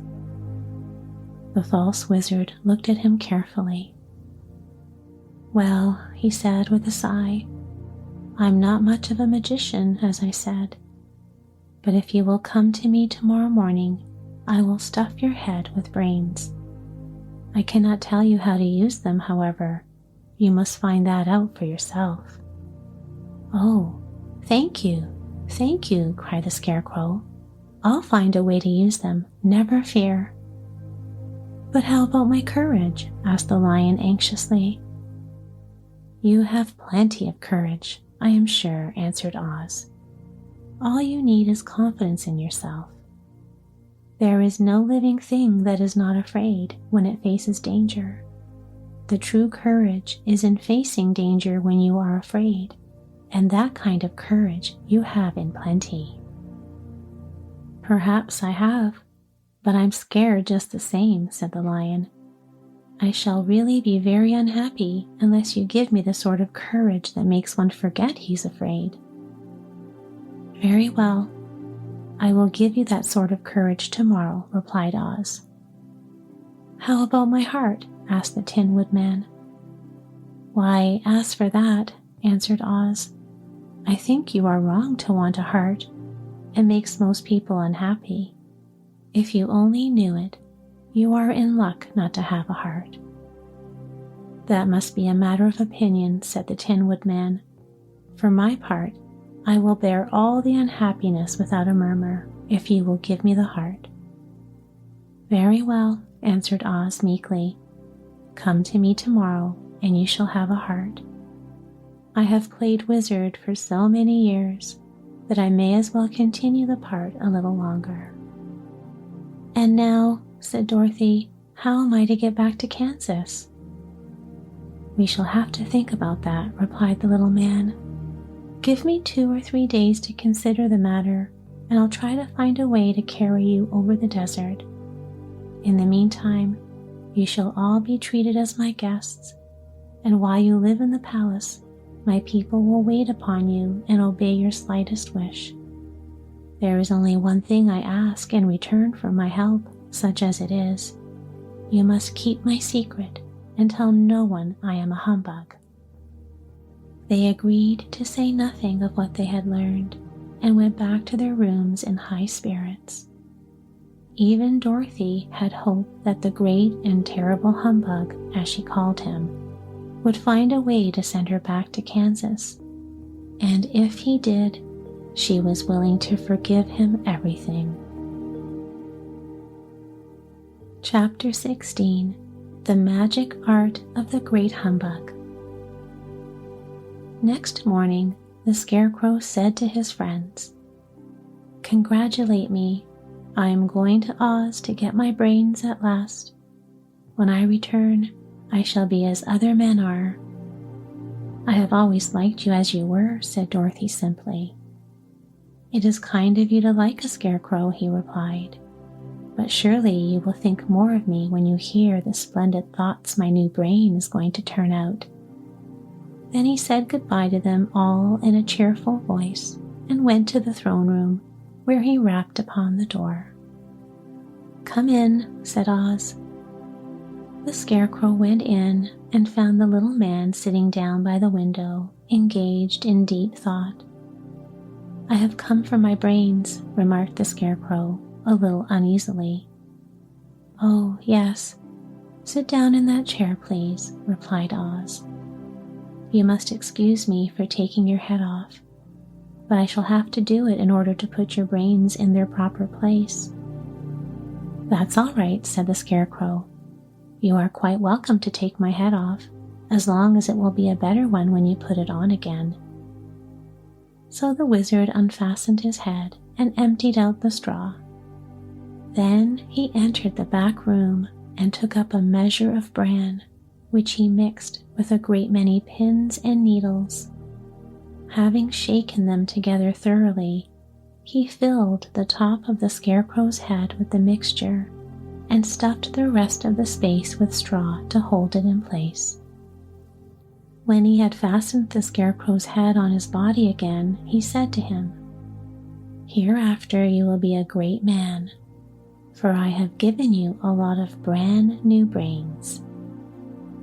The Scarecrow was both pleased and proud at the fulfillment of his greatest wish, and having thanked Oz warmly, he went back to his friends. Dorothy looked at him curiously. His head was quite bulged out at the top with brains. "How do you feel?" she asked. "I feel wise indeed," he answered earnestly. "When I get used to my brains, I shall know everything." "Why are those needles and pins sticking out of your head?" asked the Tin Woodman. "That is proof that he is sharp," replied the Lion. "Well, I must go to Oz and get my heart," said the Woodman. So he walked to the throne room and knocked at the door. "Come in," called Oz, and the Woodman entered and said, "I have come for my heart." "Very well," answered the little man, "but I shall have to cut a hole in your breast so I can put your heart in the right place. I hope it won't hurt you." "Oh no," answered the Woodman, "I shall not feel it at all." So Oz brought a pair of tinsmith's shears and cut a small square hole in the left side of the Tin Woodman's breast. Then, going to a chest of drawers, he took out a pretty heart made entirely of silk and stuffed with sawdust. "Isn't it a beauty?" he asked. "It is, indeed," replied the Woodman, who was greatly pleased. "But is it a kind heart?" "Oh, very," answered Oz. He put the heart in the Woodman's breast and then replaced the square of tin, soldering it neatly together where it had been cut. "There," said he, "now you have a heart that any man might be proud of. I'm sorry I had to put a patch on your breast, but it really couldn't be helped." "Never mind the patch," exclaimed the happy Woodman. "I am very grateful to you, and shall never forget your kindness." "Don't speak of it," replied Oz. Then the Tin Woodman went back to his friends, who wished him every joy on account of his good fortune. The Lion now walked to the throne room and knocked at the door. "Come in," said Oz. "I have come for my courage," announced the Lion, entering the room. "Very well," answered the little man. "I will get it for you." He went to a cupboard and, reaching up to a high shelf, took down a square green bottle, the contents of which he poured into a green gold dish, beautifully carved. Placing this before the cowardly Lion, who sniffed at it as if he did not like it, the wizard said, "Drink." "What is it?" asked the Lion. "Well," answered Oz, "if it were inside of you, it would be courage. You know, of course, that courage is always inside one, so that this really cannot be called courage until you have swallowed it. Therefore, I advise you to drink it as soon as possible." The Lion hesitated no longer, but drank till the dish was empty. "How do you feel now?" asked Oz. "Full of courage," replied the Lion, who went joyfully back to his friends to tell them of his good fortune. Oz, left to himself, smiled to think of his success in giving the Scarecrow and the Tin Woodman and the Lion exactly what they thought they wanted. "How can I help being a humbug," he said, "when all these people make me do things that everybody knows can't be done?" It was easy to make the Scarecrow and the Lion and the Woodman happy, because they imagined I could do anything, but it will take more than imagination to carry Dorothy back to Kansas. Chapter 17. How the Balloon Was Launched. For 3 days, Dorothy heard nothing from Oz.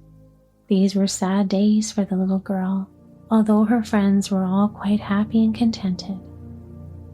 The Scarecrow told them there were wonderful thoughts in his head, but he would not say what they were because he knew no one could understand them but himself.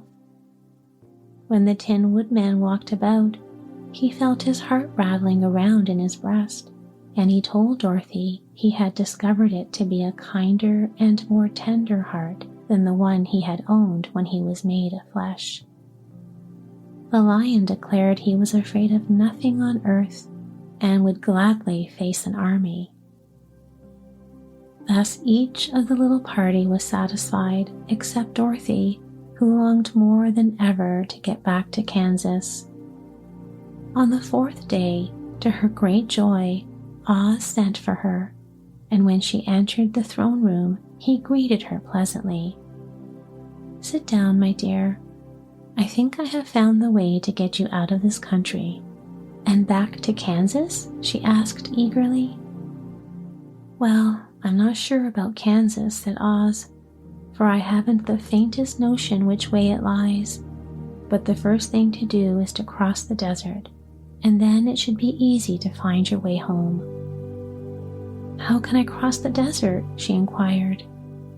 "Well, I'll tell you what I think," said the little man. "You see, when I came to this country, it was in a balloon. You also came through the air, being carried by a cyclone. So I believe the best way to get across the desert will be through the air. Now, it is quite beyond my powers to make a cyclone, but I've been thinking the matter over, and I believe I can make a balloon." "How?" asked Dorothy. "A balloon," said Oz, "is made of silk, which is coated with glue to keep the gas in it. I have plenty of silk in the palace, so it will be no trouble to make the balloon. But in all this country, there is no gas to fill the balloon with to make it float." "If it won't float," remarked Dorothy, "it will be of no use to us." "True," answered Oz, "but there is another way to make it float, which is to fill it with hot air." Hot air isn't as good as gas, for if the air should get cold, the balloon would come down in the desert and we should be lost." "We?" exclaimed the girl. "Are you going with me?" "Yes, of course," replied Oz. "I am tired of being a humbug. If I should go out of this palace, my people would soon discover I am not a wizard, and then they would be vexed with me for having deceived them. So I have to stay shut up in these rooms all day, and it gets tiresome. I'd much rather go back to Kansas with you and be in a circus again." "I shall be glad to have your company," said Dorothy. "Thank you," he answered. "Now, if you will help me sew the silk together, we will begin to work on our balloon." So Dorothy took a needle and thread, and as fast as Oz cut the strips of silk into proper shape, the girl sewed them neatly together. First there was a strip of light green silk, then a strip of dark green, and then a strip of emerald green, for Oz had a fancy to make the balloon in different shades of color about them. It took 3 days to sew all the strips together, but when it was finished, they had a big bag of green silk more than 20 feet long. Then Oz painted it on the inside with a coat of thin glue to make it airtight, after which he announced that the balloon was ready. "But we must have a basket to ride in," he said. So he sent the soldier with the green whiskers for a big clothes basket, which he fastened with many ropes to the bottom of the balloon. When it was all ready, Oz sent word to his people that he was going to make a visit to a great brother wizard who lived in the clouds. The news spread rapidly throughout the city, and everyone came to see the wonderful sight. Oz ordered the balloon carried out in front of the palace, and the people gazed upon it with much curiosity. The Tin Woodman had chopped a big pile of wood, and now he made a fire of it, and Oz held the bottom of the balloon over the fire so that the hot air that rose from it would be caught in the silken bag. Gradually, the balloon swelled out and rose into the air until finally the basket just touched the ground. Then Oz got into the basket and said to all the people in a loud voice, "I am now going away to make a visit. While I'm gone, the Scarecrow will rule over you. I command you to obey him as you would me." The balloon was by this time tugging hard at the rope that held it to the ground, for the air within it was hot, and this made it so much lighter in weight than the air without that it pulled hard to rise into the sky. "Come, Dorothy," cried the wizard. "Hurry up, or the balloon will fly away." "I can't find Toto anywhere," replied Dorothy, who did not wish to leave her little dog behind. Toto had run into the crowd to bark at a kitten, and Dorothy at last found him. She picked him up and ran towards the balloon. She was within a few steps of it, and Oz was holding out his hands to help her into the basket when crack went the ropes, and the balloon rose into the air without her. "Come back," she screamed. "I want to go too." "I can't come back, my dear," called Oz from the basket. "Goodbye."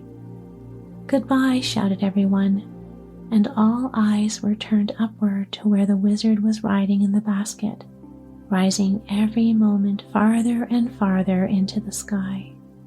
And that was the last any of them ever saw of Oz. But the people remembered him lovingly and said to one another, "Oz was always our friend. When he was here, he built for us this beautiful emerald city, and now he is gone." But the people remembered him lovingly and said to one another, "Oz was always our friend. When he was here, he built for us this beautiful emerald city, and now he is gone, he has left the wise Scarecrow to rule over us." Still, for many days they grieved over the loss of the wonderful wizard and would not be comforted.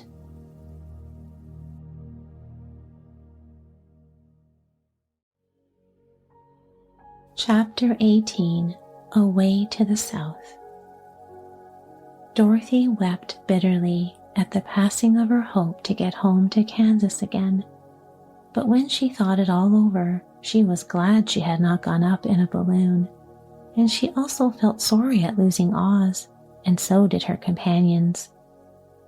Then Tin Woodman came to her and said, "Truly, I should be ungrateful if I failed to mourn for the man who gave me my lovely heart.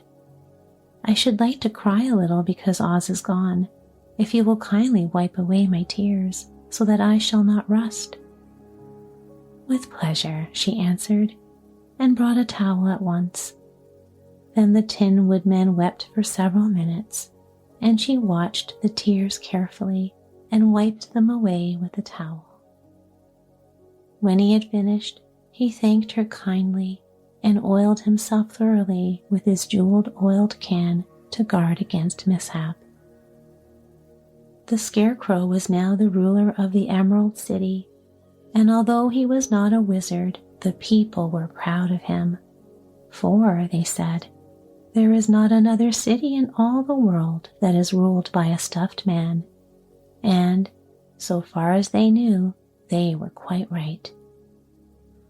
The morning after the balloon had gone up with Oz, the four travelers met in the throne room and talked matters over. The Scarecrow sat in the big throne, and the others stood respectfully before him. "We are not so unlucky," said the new ruler, "for this palace and the Emerald City belong to us, and we can do just as we please. When I remember that a short time ago I was up on a pole in a farmer's cornfield, and that now I am the ruler of this beautiful city, I am quite satisfied with my lot." "I also," said the Tin Woodman, "am well pleased with my new heart, and, really, that was the only thing I wished in all the world. For my part, I am content in knowing I am as brave as any beast that ever lived, if not braver," said the Lion modestly. "If Dorothy would only be contented to live in the Emerald City," continued the Scarecrow, "we might all be happy together." "But I don't want to live here," cried Dorothy. "I want to go to Kansas and live with Aunt Em and Uncle Henry." "Well, then, what can be done?" inquired the Woodman. The Scarecrow decided to think, and he thought so hard that the pins and needles began to stick out of his brains. Finally he said, "Why not call the winged monkeys and ask them to carry you over the desert?" "I never thought of that," said Dorothy joyfully. "It's just the thing. I'll go at once for the golden cap." When she brought it into the throne room, she spoke the magic words, and soon the band of winged monkeys flew in through the open window and stood beside her. "This is the second time you have called us," said the Monkey King, bowing before the little girl. "What do you wish?" "I want you to fly with me to Kansas," said Dorothy.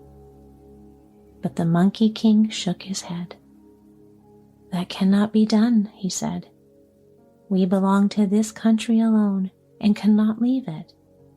There has never been a winged monkey in Kansas yet, and I suppose there never will be, for they don't belong there. We shall be glad to serve you in any way in our power, but we cannot cross the desert. Goodbye." And with another bow, the Monkey King spread his wings and flew away through the window, followed by all his band. Dorothy was ready to cry with disappointment. "I have wasted the charm of the golden cap to no purpose," she said, "for the winged monkeys cannot help me." "It is certainly too bad," said the tender-hearted Woodman. The Scarecrow was thinking again, and his head bulged out so horribly that Dorothy feared it would burst. "Let us call in the soldier with the green whiskers," he said, "and ask his advice." So the soldier was summoned and entered the throne room timidly, for while Oz was alive, he never was allowed to come farther than the door. "This little girl," said the Scarecrow to the soldier, "wishes to cross the desert. How can she do so?" "I cannot tell," answered the soldier, "for nobody has ever crossed the desert, unless it is Oz himself." "Is there no one who can help me?" asked Dorothy earnestly. "Glinda might," he suggested. "Who's Glinda?" inquired the Scarecrow. "The Witch of the South. She is the most powerful of all the witches and rules over the Quadlings. Besides, her castle stands on the edge of the desert, so she may know a way to cross it." "Is Glinda a good witch?" asked the child. "The Quadlings think she's good," said the soldier, "and she is kind to everyone. I have heard that Glinda is a beautiful woman who knows how to keep young in spite of many years she has lived." "How can I get to her castle?" asked Dorothy. "The road is straight to the south," he answered, "but it is said to be full of dangers to travelers. There are wild beasts in the woods, and a race of strange men who do not like strangers to cross their country. For this reason, none of the Quadlings ever come to Emerald City." The soldier then left them, and the Scarecrow said, "It seems, in spite of dangers, that the best thing Dorothy can do is to travel to the land of the South and ask Glinda to help her. For, of course, if Dorothy stays here, she will never get back to Kansas." "You must have been thinking again," remarked the Tin Woodman. "I have," said the Scarecrow. "I shall go with Dorothy," declared the Lion, "for I am tired of your city and long for the woods and the country again. I am really a wild beast, you know. Besides, Dorothy will need someone to protect her." "That is true," agreed the Woodman. "My axe may be of service to her, so I also will go with her to the land of the South." "When shall we start?" asked the Scarecrow. "Are you going?" they asked in surprise. "Certainly. If it wasn't for Dorothy, I should never have had brains. She lifted me from the pole in the cornfield and brought me to the Emerald City. So my good luck is all due to her, and I shall never leave her until she starts back to Kansas for good and all." "Thank you," said Dorothy gratefully. "You are all very kind to me, but I should like to start as soon as possible." "We shall go tomorrow morning," returned the Scarecrow. "So now let us all get ready, for it will be a long journey." Chapter 19. Attacked by the Fighting Trees. The next morning, Dorothy kissed the pretty green girl goodbye, and they all shook hands with the soldier with the green whiskers, who had walked with them as far as the gate. When the guardian of the gate saw them again, he wondered greatly that they could leave the beautiful city to get into new trouble. But he at once unlocked their spectacles, which he put back into the green box, and gave them many good wishes to carry with them. "You are now our ruler," he said to the Scarecrow, "so you must come back to us as soon as possible." "I certainly shall if I am able," the Scarecrow replied, "but I must help Dorothy to get home first."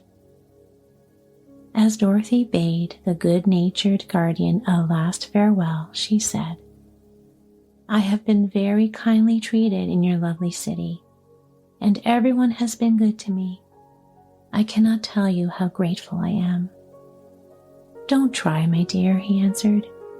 we should like to keep you with us, but if it is your wish to return to Kansas, I hope you will find a way." He then opened the gate of the outer wall, and they walked forth and started upon their journey. The sun shone brightly as our friends turned their faces toward the land of the south. They were all in the best of spirits and laughed and chatted together. Dorothy was once more filled with the hope of getting home, and the Scarecrow and the Tin Woodman were glad to be of use to her.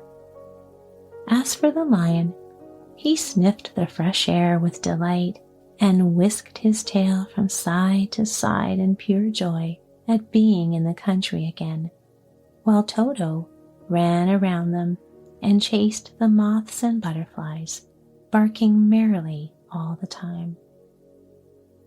"City life does not agree with me at all," remarked the lion as they walked along at a brisk pace. "I have lost much flesh since I lived there, and now I am anxious for a chance to show the other beasts how courageous I've grown." They now turned and took a last look at the Emerald City. All they could see was a mass of towers and steeples behind the green walls, and high above everything, the spires and dome of the Palace of Oz. "Oz was not such a bad wizard after all," said the Tin Woodman, as he felt his heart rattling around in his breast. "He knew how to give me brains, and very good brains too," said the Scarecrow. "If Oz had taken a dose of the same courage he gave me," added the lion, "he would have been a brave man." Dorothy said nothing. Oz had not kept the promise he made her, but he had done his best, so she forgave him. As he said, he was a good man, even if he was a bad wizard. The first day's journey was through the green fields and bright flowers that stretched about the Emerald City on every side. They slept that night on the grass, with nothing but the stars over them, and they rested very well indeed. In the morning, they traveled on until they came to a thick wood. There was no way of going around it, for it seemed to extend to the right and left as far as they could see, and, besides, they did not dare change the direction of their journey for fear of getting lost. So they looked for the place where it would be easiest to get into the forest. The Scarecrow, who was in the lead, finally discovered a big tree with such wide, spreading branches that there was room for the party to pass underneath.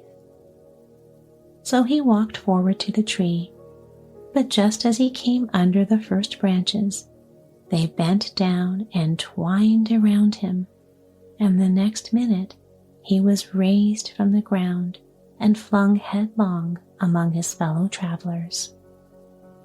This did not hurt the Scarecrow, but it did surprise him, and he looked rather dizzy when Dorothy picked him up.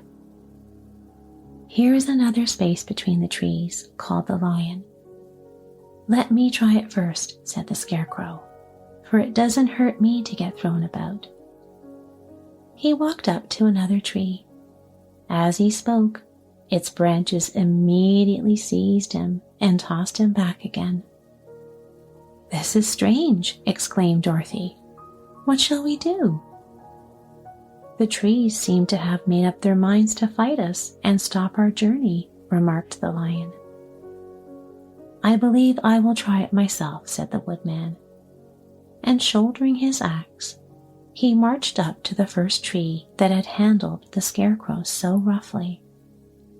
When a big branch bent down to seize him, the Woodman chopped at it so fiercely that he cut it in two. At once, the tree began shaking all its branches as if in pain, and the Tin Woodman passed safely under it. "Come on," he shouted to the others. "Be quick." They all ran forward and passed under the tree without injury, except Toto, who was caught by a small branch and shaken until he howled.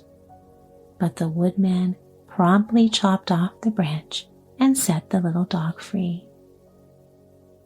The other trees of the forest did nothing to keep them back, so they made up their minds that only the first row of trees could bend down their branches, and that probably these were the policemen of the forest, and given this wonderful power in order to keep strangers out of it. The four travelers walked with ease through the trees until they came to the farther edge of the wood. Then, to their surprise, they found before them a high wall which seemed to be made of white china. It was smooth, like the surface of a dish, and higher than their heads. "What shall we do now?" asked Dorothy. "I will make a ladder," said the Tin Woodman, "for we must certainly climb over the wall." Chapter 20. The Dainty China Country. While the Woodman was making a ladder from wood which he found in the forest, Dorothy lay down and slept, for she was tired by the long walk. The lion also curled himself up to sleep, and Toto lay beside him. The Scarecrow watched the Woodman while he worked and said to him, "I can't think why this wall is here, nor what it is made of." "Rest your brains and do not worry about the wall," replied the Woodman. "When we have climbed over it, we shall know what is on the other side." After a time, the ladder was finished. It looked clumsy, but the Tin Woodman was sure it was strong and would answer their purpose. The Scarecrow waked Dorothy and the lion and Toto and told them that the ladder was ready. The Scarecrow climbed up the ladder first, but he was so awkward that Dorothy had to follow close behind and keep him from falling off. When he got his head over the top of the wall, the Scarecrow said, "Oh my!" "Go on," exclaimed Dorothy. So the Scarecrow climbed farther up and sat down on the top of the wall, and Dorothy put her head over and cried, "Oh my!" just as the Scarecrow had done. Then Toto came up and immediately began to bark, but Dorothy made him be still. The lion climbed the ladder next, and the Tin Woodman came last, but both of them cried, "Oh my!" as soon as they looked over the wall. When they were all sitting in a row on the top of the wall, they looked down and saw a strange sight. Before them was a great stretch of country having a floor as smooth and shining and white as the bottom of a big platter. Scattered around were many houses made entirely of china and painted in the brightest colors. These houses were quite small, the biggest of them reaching only as high as Dorothy's waist. There were also pretty little barns with china fences around them, and many cows and sheep and horses and pigs and chickens, all made of china, were standing about in groups. But the strangest of all were the people who lived in this strange country. There were milkmaids and shepherdesses with brightly colored bodices and golden spots all over their gowns, and princesses with most gorgeous frocks of silver and gold and purple, and shepherds dressed in knee breeches with pink and yellow and blue stripes down them and golden buckles on their shoes, and princes with jeweled crowns upon their heads wearing robes and satin doublets, and funny clouds in ruffled gowns with round red spots upon their cheeks and tall pointed caps. And, strangest of all, these people were all made of china, even to their clothes, and were so small that the tallest of them was no higher than Dorothy's knee. No one did so much as look at the travelers at first, except one little purple china dog with an extra large head, which came to the wall and barked at them in a tiny voice, afterwards running away again. "How shall we get down?" asked Dorothy. They found the ladder so heavy they could not pull it up. So the Scarecrow fell off the wall, and the others jumped down upon him so that the hard floor would not hurt their feet. Of course, they took pains not to light on his head and get pins in their feet. When all were safely down, they picked up the Scarecrow, whose body was quite flattened out, and patted his straw into shape again.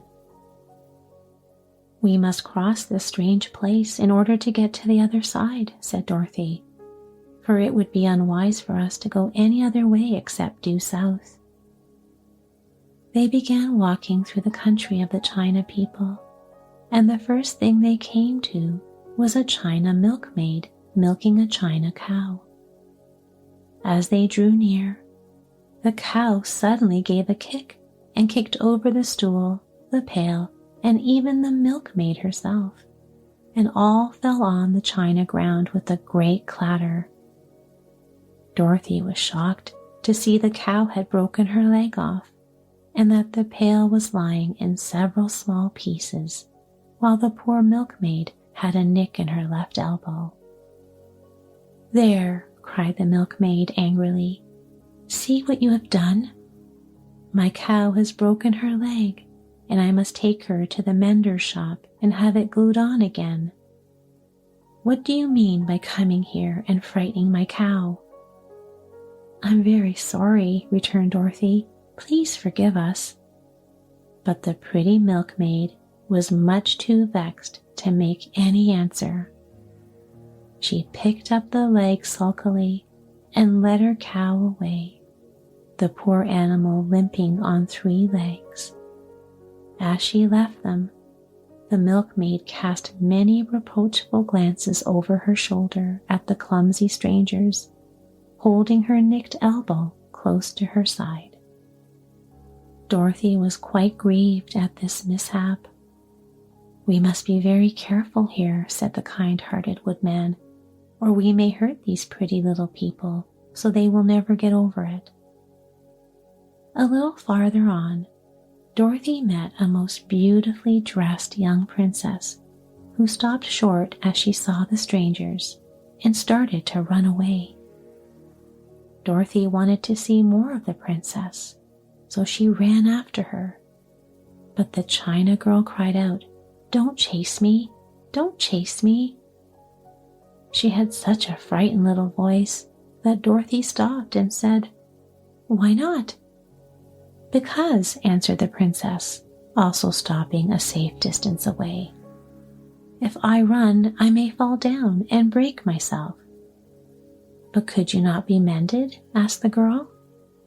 "Oh, yes, but one is never so pretty after being mended, you know," replied the princess. "I suppose not," said Dorothy. "Now there is Mr. Joker, one of our clowns," continued the China lady, "who is always trying to stand upon his head. He has broken himself so often that he is mended in 100 places and doesn't look at all pretty. Here he comes now, so you can see for yourself." Indeed, a jolly little clown came walking toward them, and Dorothy could see that in spite of his pretty clothes of red and yellow and green, he was completely covered with cracks, running every which way and showing plainly that he had been mended in many places. The clown put his hands in his pockets, and after puffing out his cheeks and nodding his head at them saucily, he said, "My fair lady, why do you stare at poor old Mr. Joker? You're quite as stiff and prim as if you'd eaten up a poker." "Be quiet, sir," said the princess. "Can't you see these are strangers and should be treated with respect?" "Well, that's respect, I expect," declared the clown, and immediately stood upon his head. "Don't mind Mr. Joker," said the princess to Dorothy. "He is considerably cracked in his head, and that makes him foolish." "Oh, I don't mind him a bit," said Dorothy. "But you are so beautiful," she continued, "that I am sure I could love you dearly. Would you let me carry you back to Kansas and stand you on Aunt Em's mantle? I could carry you in my basket." "That would make me very unhappy," answered the China Princess. "You see, here in our country, we live contentedly and can talk and move around as we please. But whenever any of us are taken away, our joints at once stiffen, and we can only stand straight and look pretty. Of course, that is all that is expected of us when we are on mantels and cabinets and drawing room tables. But our lives are much more pleasanter here in our own country." "I would not make you unhappy for all the world," exclaimed Dorothy, "so I'll just say goodbye." "Goodbye," replied the princess.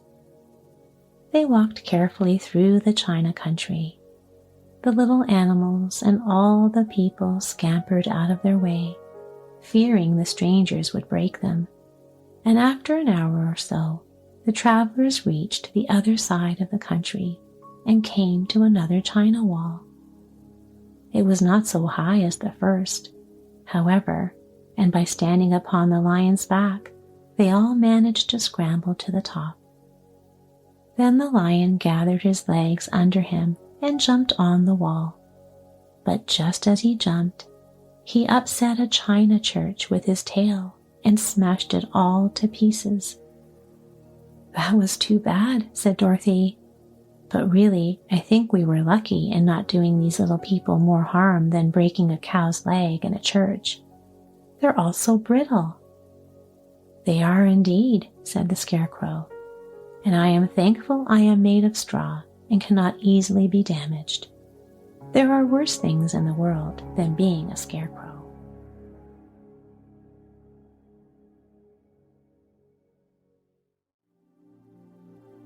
Chapter 21. Lion becomes the king of beasts. After climbing down from the China wall, the travelers found themselves in a disagreeable country full of bogs and marshes and covered with tall, rank grass. It was difficult to walk without falling into muddy holes, for the grass was so thick that it hid them from sight. However, by carefully picking their way, they got safely along until they reached solid ground. But here, the country seemed wilder than ever, and after a long and tiresome walk through the underbush, they entered another forest, where the trees were bigger and older than any they had ever seen. "This forest is perfectly delightful," declared the lion, looking around him with joy. "Never have I seen a more beautiful place." "It seems gloomy," said the Scarecrow. "Not a bit of it," answered the lion. "I should like to live here all my life. See how soft the dried leaves are under your feet, and how rich and green the moss is that clings to these old trees. Surely no wild beast could wish a pleasanter home." "Perhaps there are wild beasts in the forest now," said Dorothy. "I suppose there are," returned the lion, "but I do not see any of them about." They walked through the forest until it became too dark to go any farther. Dorothy and Toto and the lion lay down to sleep, while the Woodman and the Scarecrow kept watch over them as usual. When morning came, they started again. Before they had gone far, they heard a low rumble, as of the growling of many wild animals.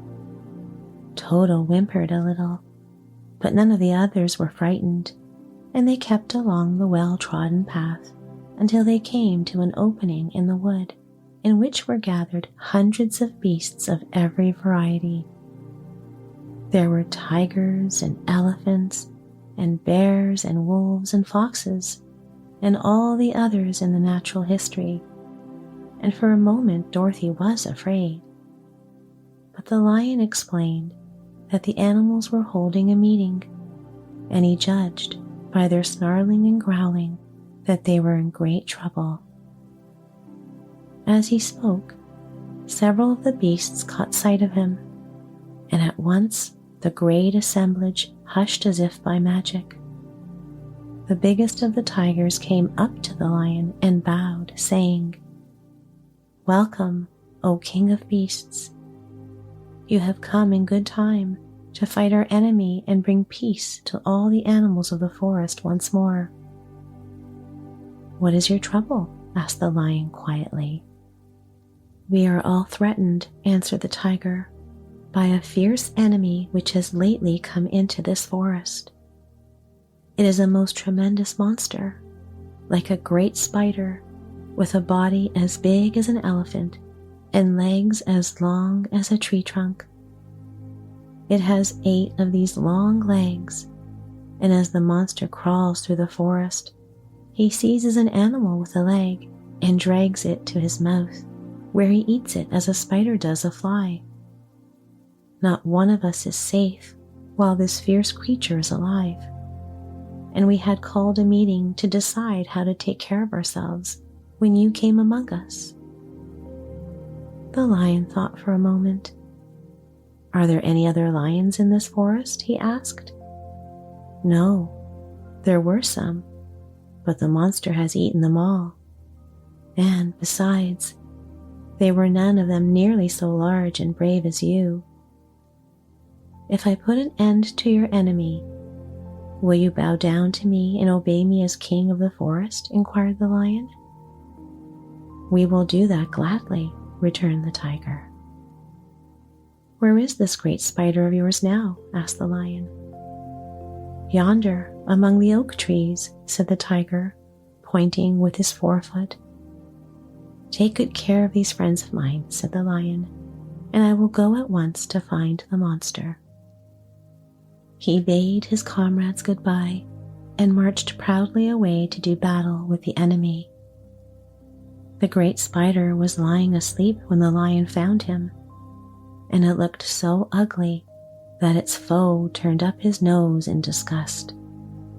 Its legs were quite as long as the tiger had said, and its body covered with coarse black hair. It had a great mouth with a row of sharp teeth a foot long, but its head was joined to the pudgy body by a neck as slender as a wasp's waist. This gave the lion a hint of the best way to attack the creature, and as he knew it was easier to fight it asleep than awake, he gave a great spring and landed directly upon the monster's back. Then, with one blow of his heavy paw, all armed with sharp claws, he knocked the spider's head from its body. Jumping down, he watched it until the long legs stopped wiggling, when he knew it was quite dead. The lion went back to the opening where the beasts of the forest were waiting for him and said proudly, "You need fear your enemy no longer." Then the beasts bowed down to the lion as their king, and he promised to come back and rule over them as soon as Dorothy was safely on her way to Kansas. Chapter 21: The Country of the Quadlings. The 4 travelers passed through the rest of the forest in safety, and when they came out from its gloom, saw before them a steep hill covered from top to bottom with great pieces of rock. "That will be a hard climb," said Scarecrow, "but we must get over the hill nevertheless." So he led the way and the others followed.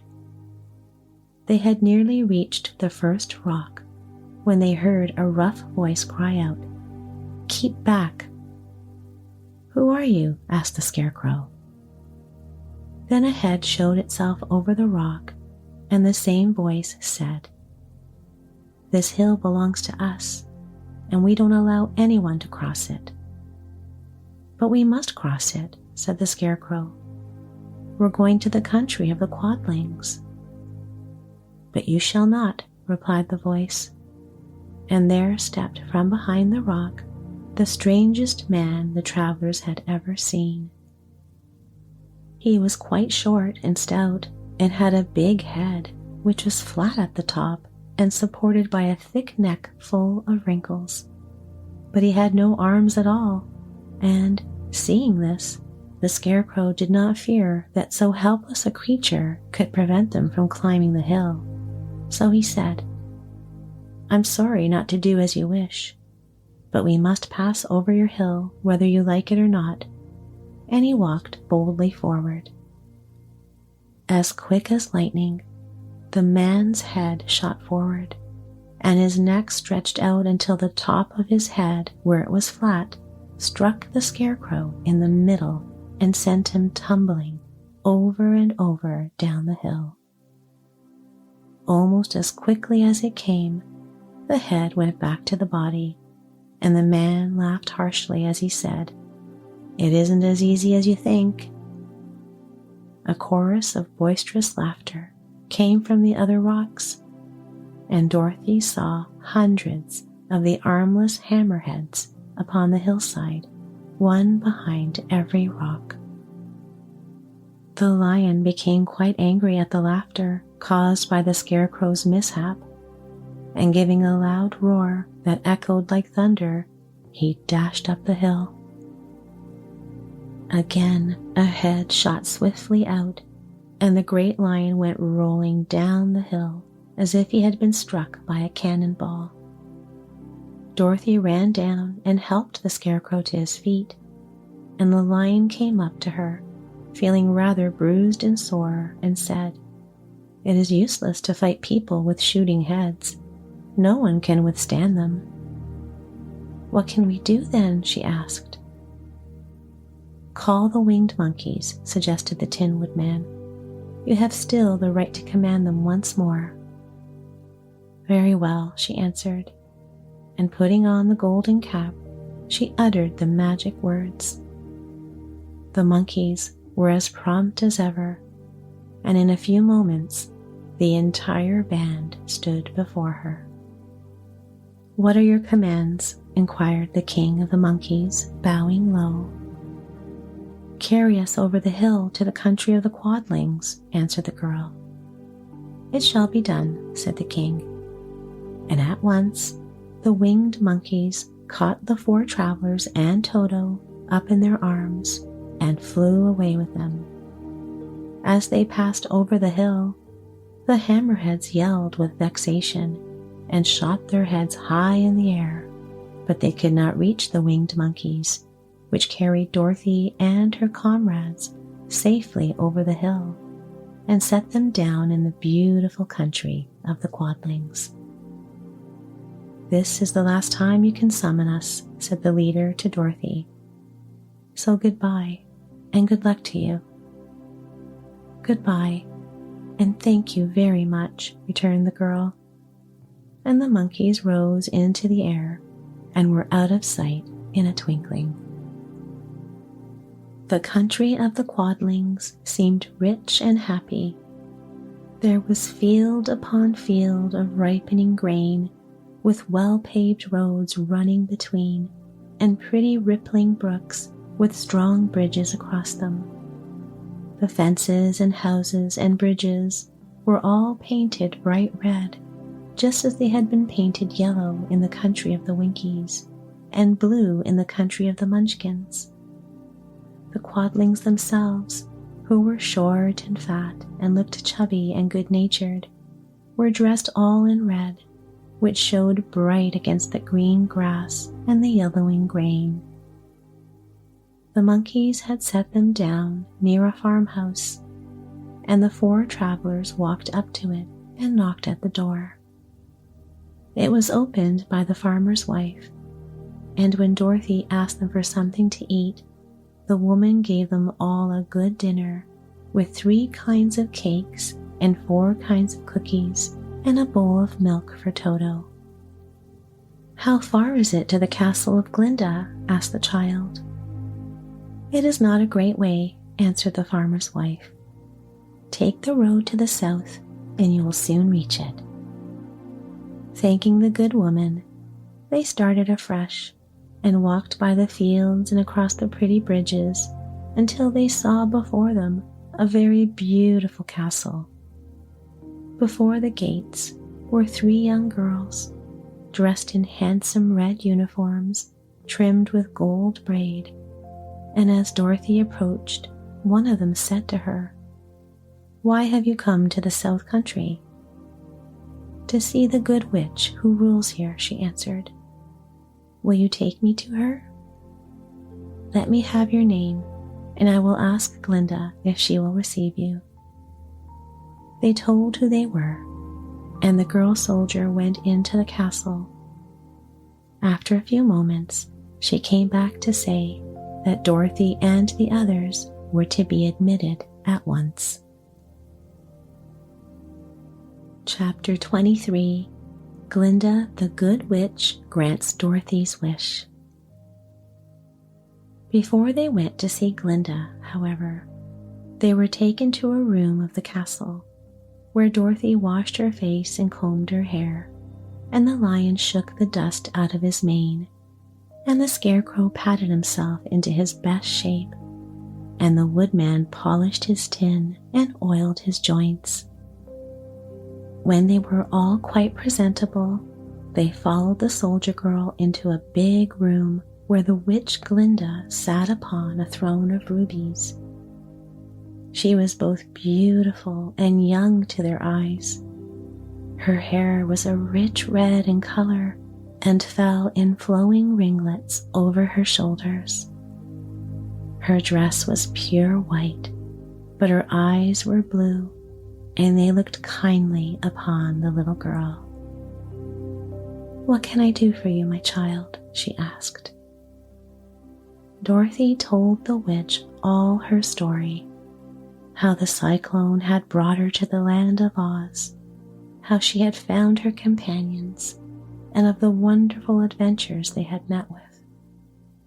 "My greatest wish now," she added, "is to get back to Kansas, for Aunt Em will surely think something dreadful has happened to me, and that will make her put on mourning, and unless the crops are better this year than they were last, I am sure Uncle Henry cannot afford it." Glinda leaned forward and kissed the sweet, upturned face of the loving little girl. "Bless your dear heart," she said. "I am sure I can tell you of a way to get back to Kansas." Then she added, "But if I do, you must give me the golden cap." "Willingly," exclaimed Dorothy. "Indeed, it is of no use to me now, and when you have it, you can command the winged monkeys 3 times.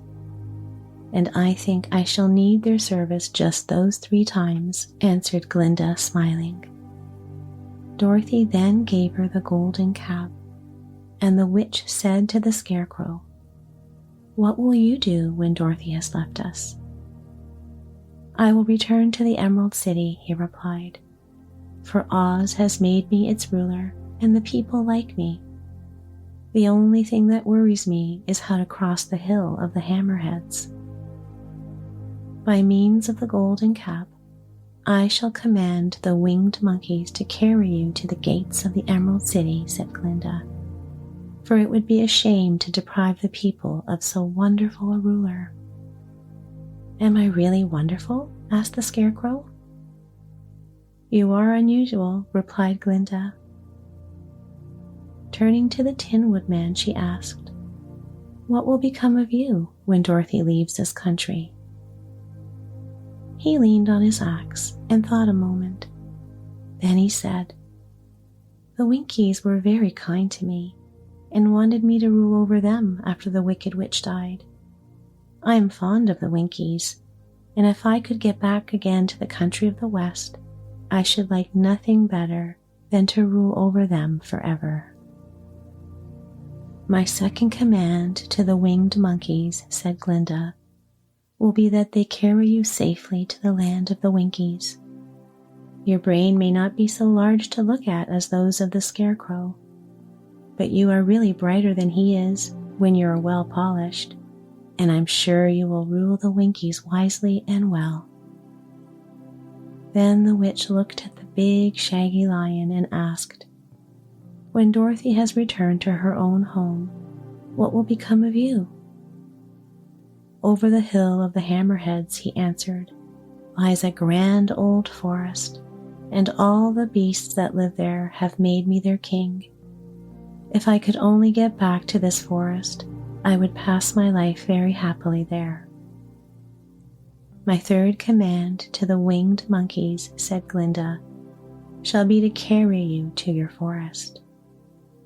Then, having used up the powers of the golden cap, I shall give it to the king of the monkeys, that he and his band may thereafter be free forevermore." The Scarecrow and the Tin Woodman and the lion now thanked the good witch earnestly for her kindness, and Dorothy exclaimed, "You are certainly as good as you are beautiful, but you have not yet told me how to get back to Kansas." "Your silver shoes will carry you over the desert," replied Glinda. "If you had known their power, you could have gone back to your Aunt Em the very first day you came to this country." "But then I should not have had my wonderful brains," cried the Scarecrow. "I might have passed my whole life in the farmer's cornfield." "And I should not have had my lovely heart," said the Tin Woodman. "I might have stood and rusted in the forest till the end of the world." "And I should have lived a coward forever," declared the lion, "and no beast in all the forest would have had a good word to say to me." "This is all true," said Dorothy, "and I am glad I was of use to these good friends. But now that each of them has what he most desired, and each is happy in having a kingdom to rule besides, I think I should like to go back to Kansas." "The silver shoes," said the good witch, "have wonderful powers, and one of the most curious things about them is that they can carry you to any place in the world in 3 steps, and each step will be made in the wink of an eye. All you have to do is to knock the heels together 3 times and command the shoes to carry you wherever you wish to go." "If that is so," said the child joyfully, "I will ask them to carry me back to Kansas at once." She threw her arms around the lion's neck and kissed him, patting his big head tenderly. Then she kissed the Tin Woodman, who was weeping in a way most dangerous to his joints. But she hugged the soft, stuffed body of the Scarecrow in her arms instead of kissing his painted face, and found she was crying herself at this sorrowful parting from her loving comrades. Glinda the Good stepped down from her ruby throne to give the little girl a goodbye kiss, and Dorothy thanked her for all the kindness she had shown to her friends and herself. Dorothy now took Toto up solemnly in her arms, and having said one last goodbye, she clapped the heels of her shoes together 3 times, saying, "Take me home to Aunt Em." Instantly, she was whirling through the air, so swiftly that all she could see or feel was the wind whistling past her ears. The silver shoes took but 3 steps, and then she stopped so suddenly that she rolled over upon the grass several times before she knew where she was. At length, however, she sat up and looked about her. "Good gracious!" she cried, for she was sitting on the broad Kansas prairie, and just before her was the new farmhouse Uncle Henry built after the cyclone had carried away the old one. Uncle Henry was milking the cows in the barnyard, and Toto had jumped out of her arms and was running toward the barn, barking furiously. Dorothy stood up and found she was in her stocking feet, for the silver shoes had fallen off in her flight through the air and were lost forever in the desert. Chapter 24. Home Again. Aunt Em had just come out of the house to water the cabbages when she looked up and saw Dorothy running toward her. "My darling child," she cried, folding the little girl in her arms and covering her face with kisses. "Where in the world did you come from?" "From the land of Oz," said Dorothy gravely. "And here is Toto, too. And oh, Aunt Em, I'm so glad to be home again."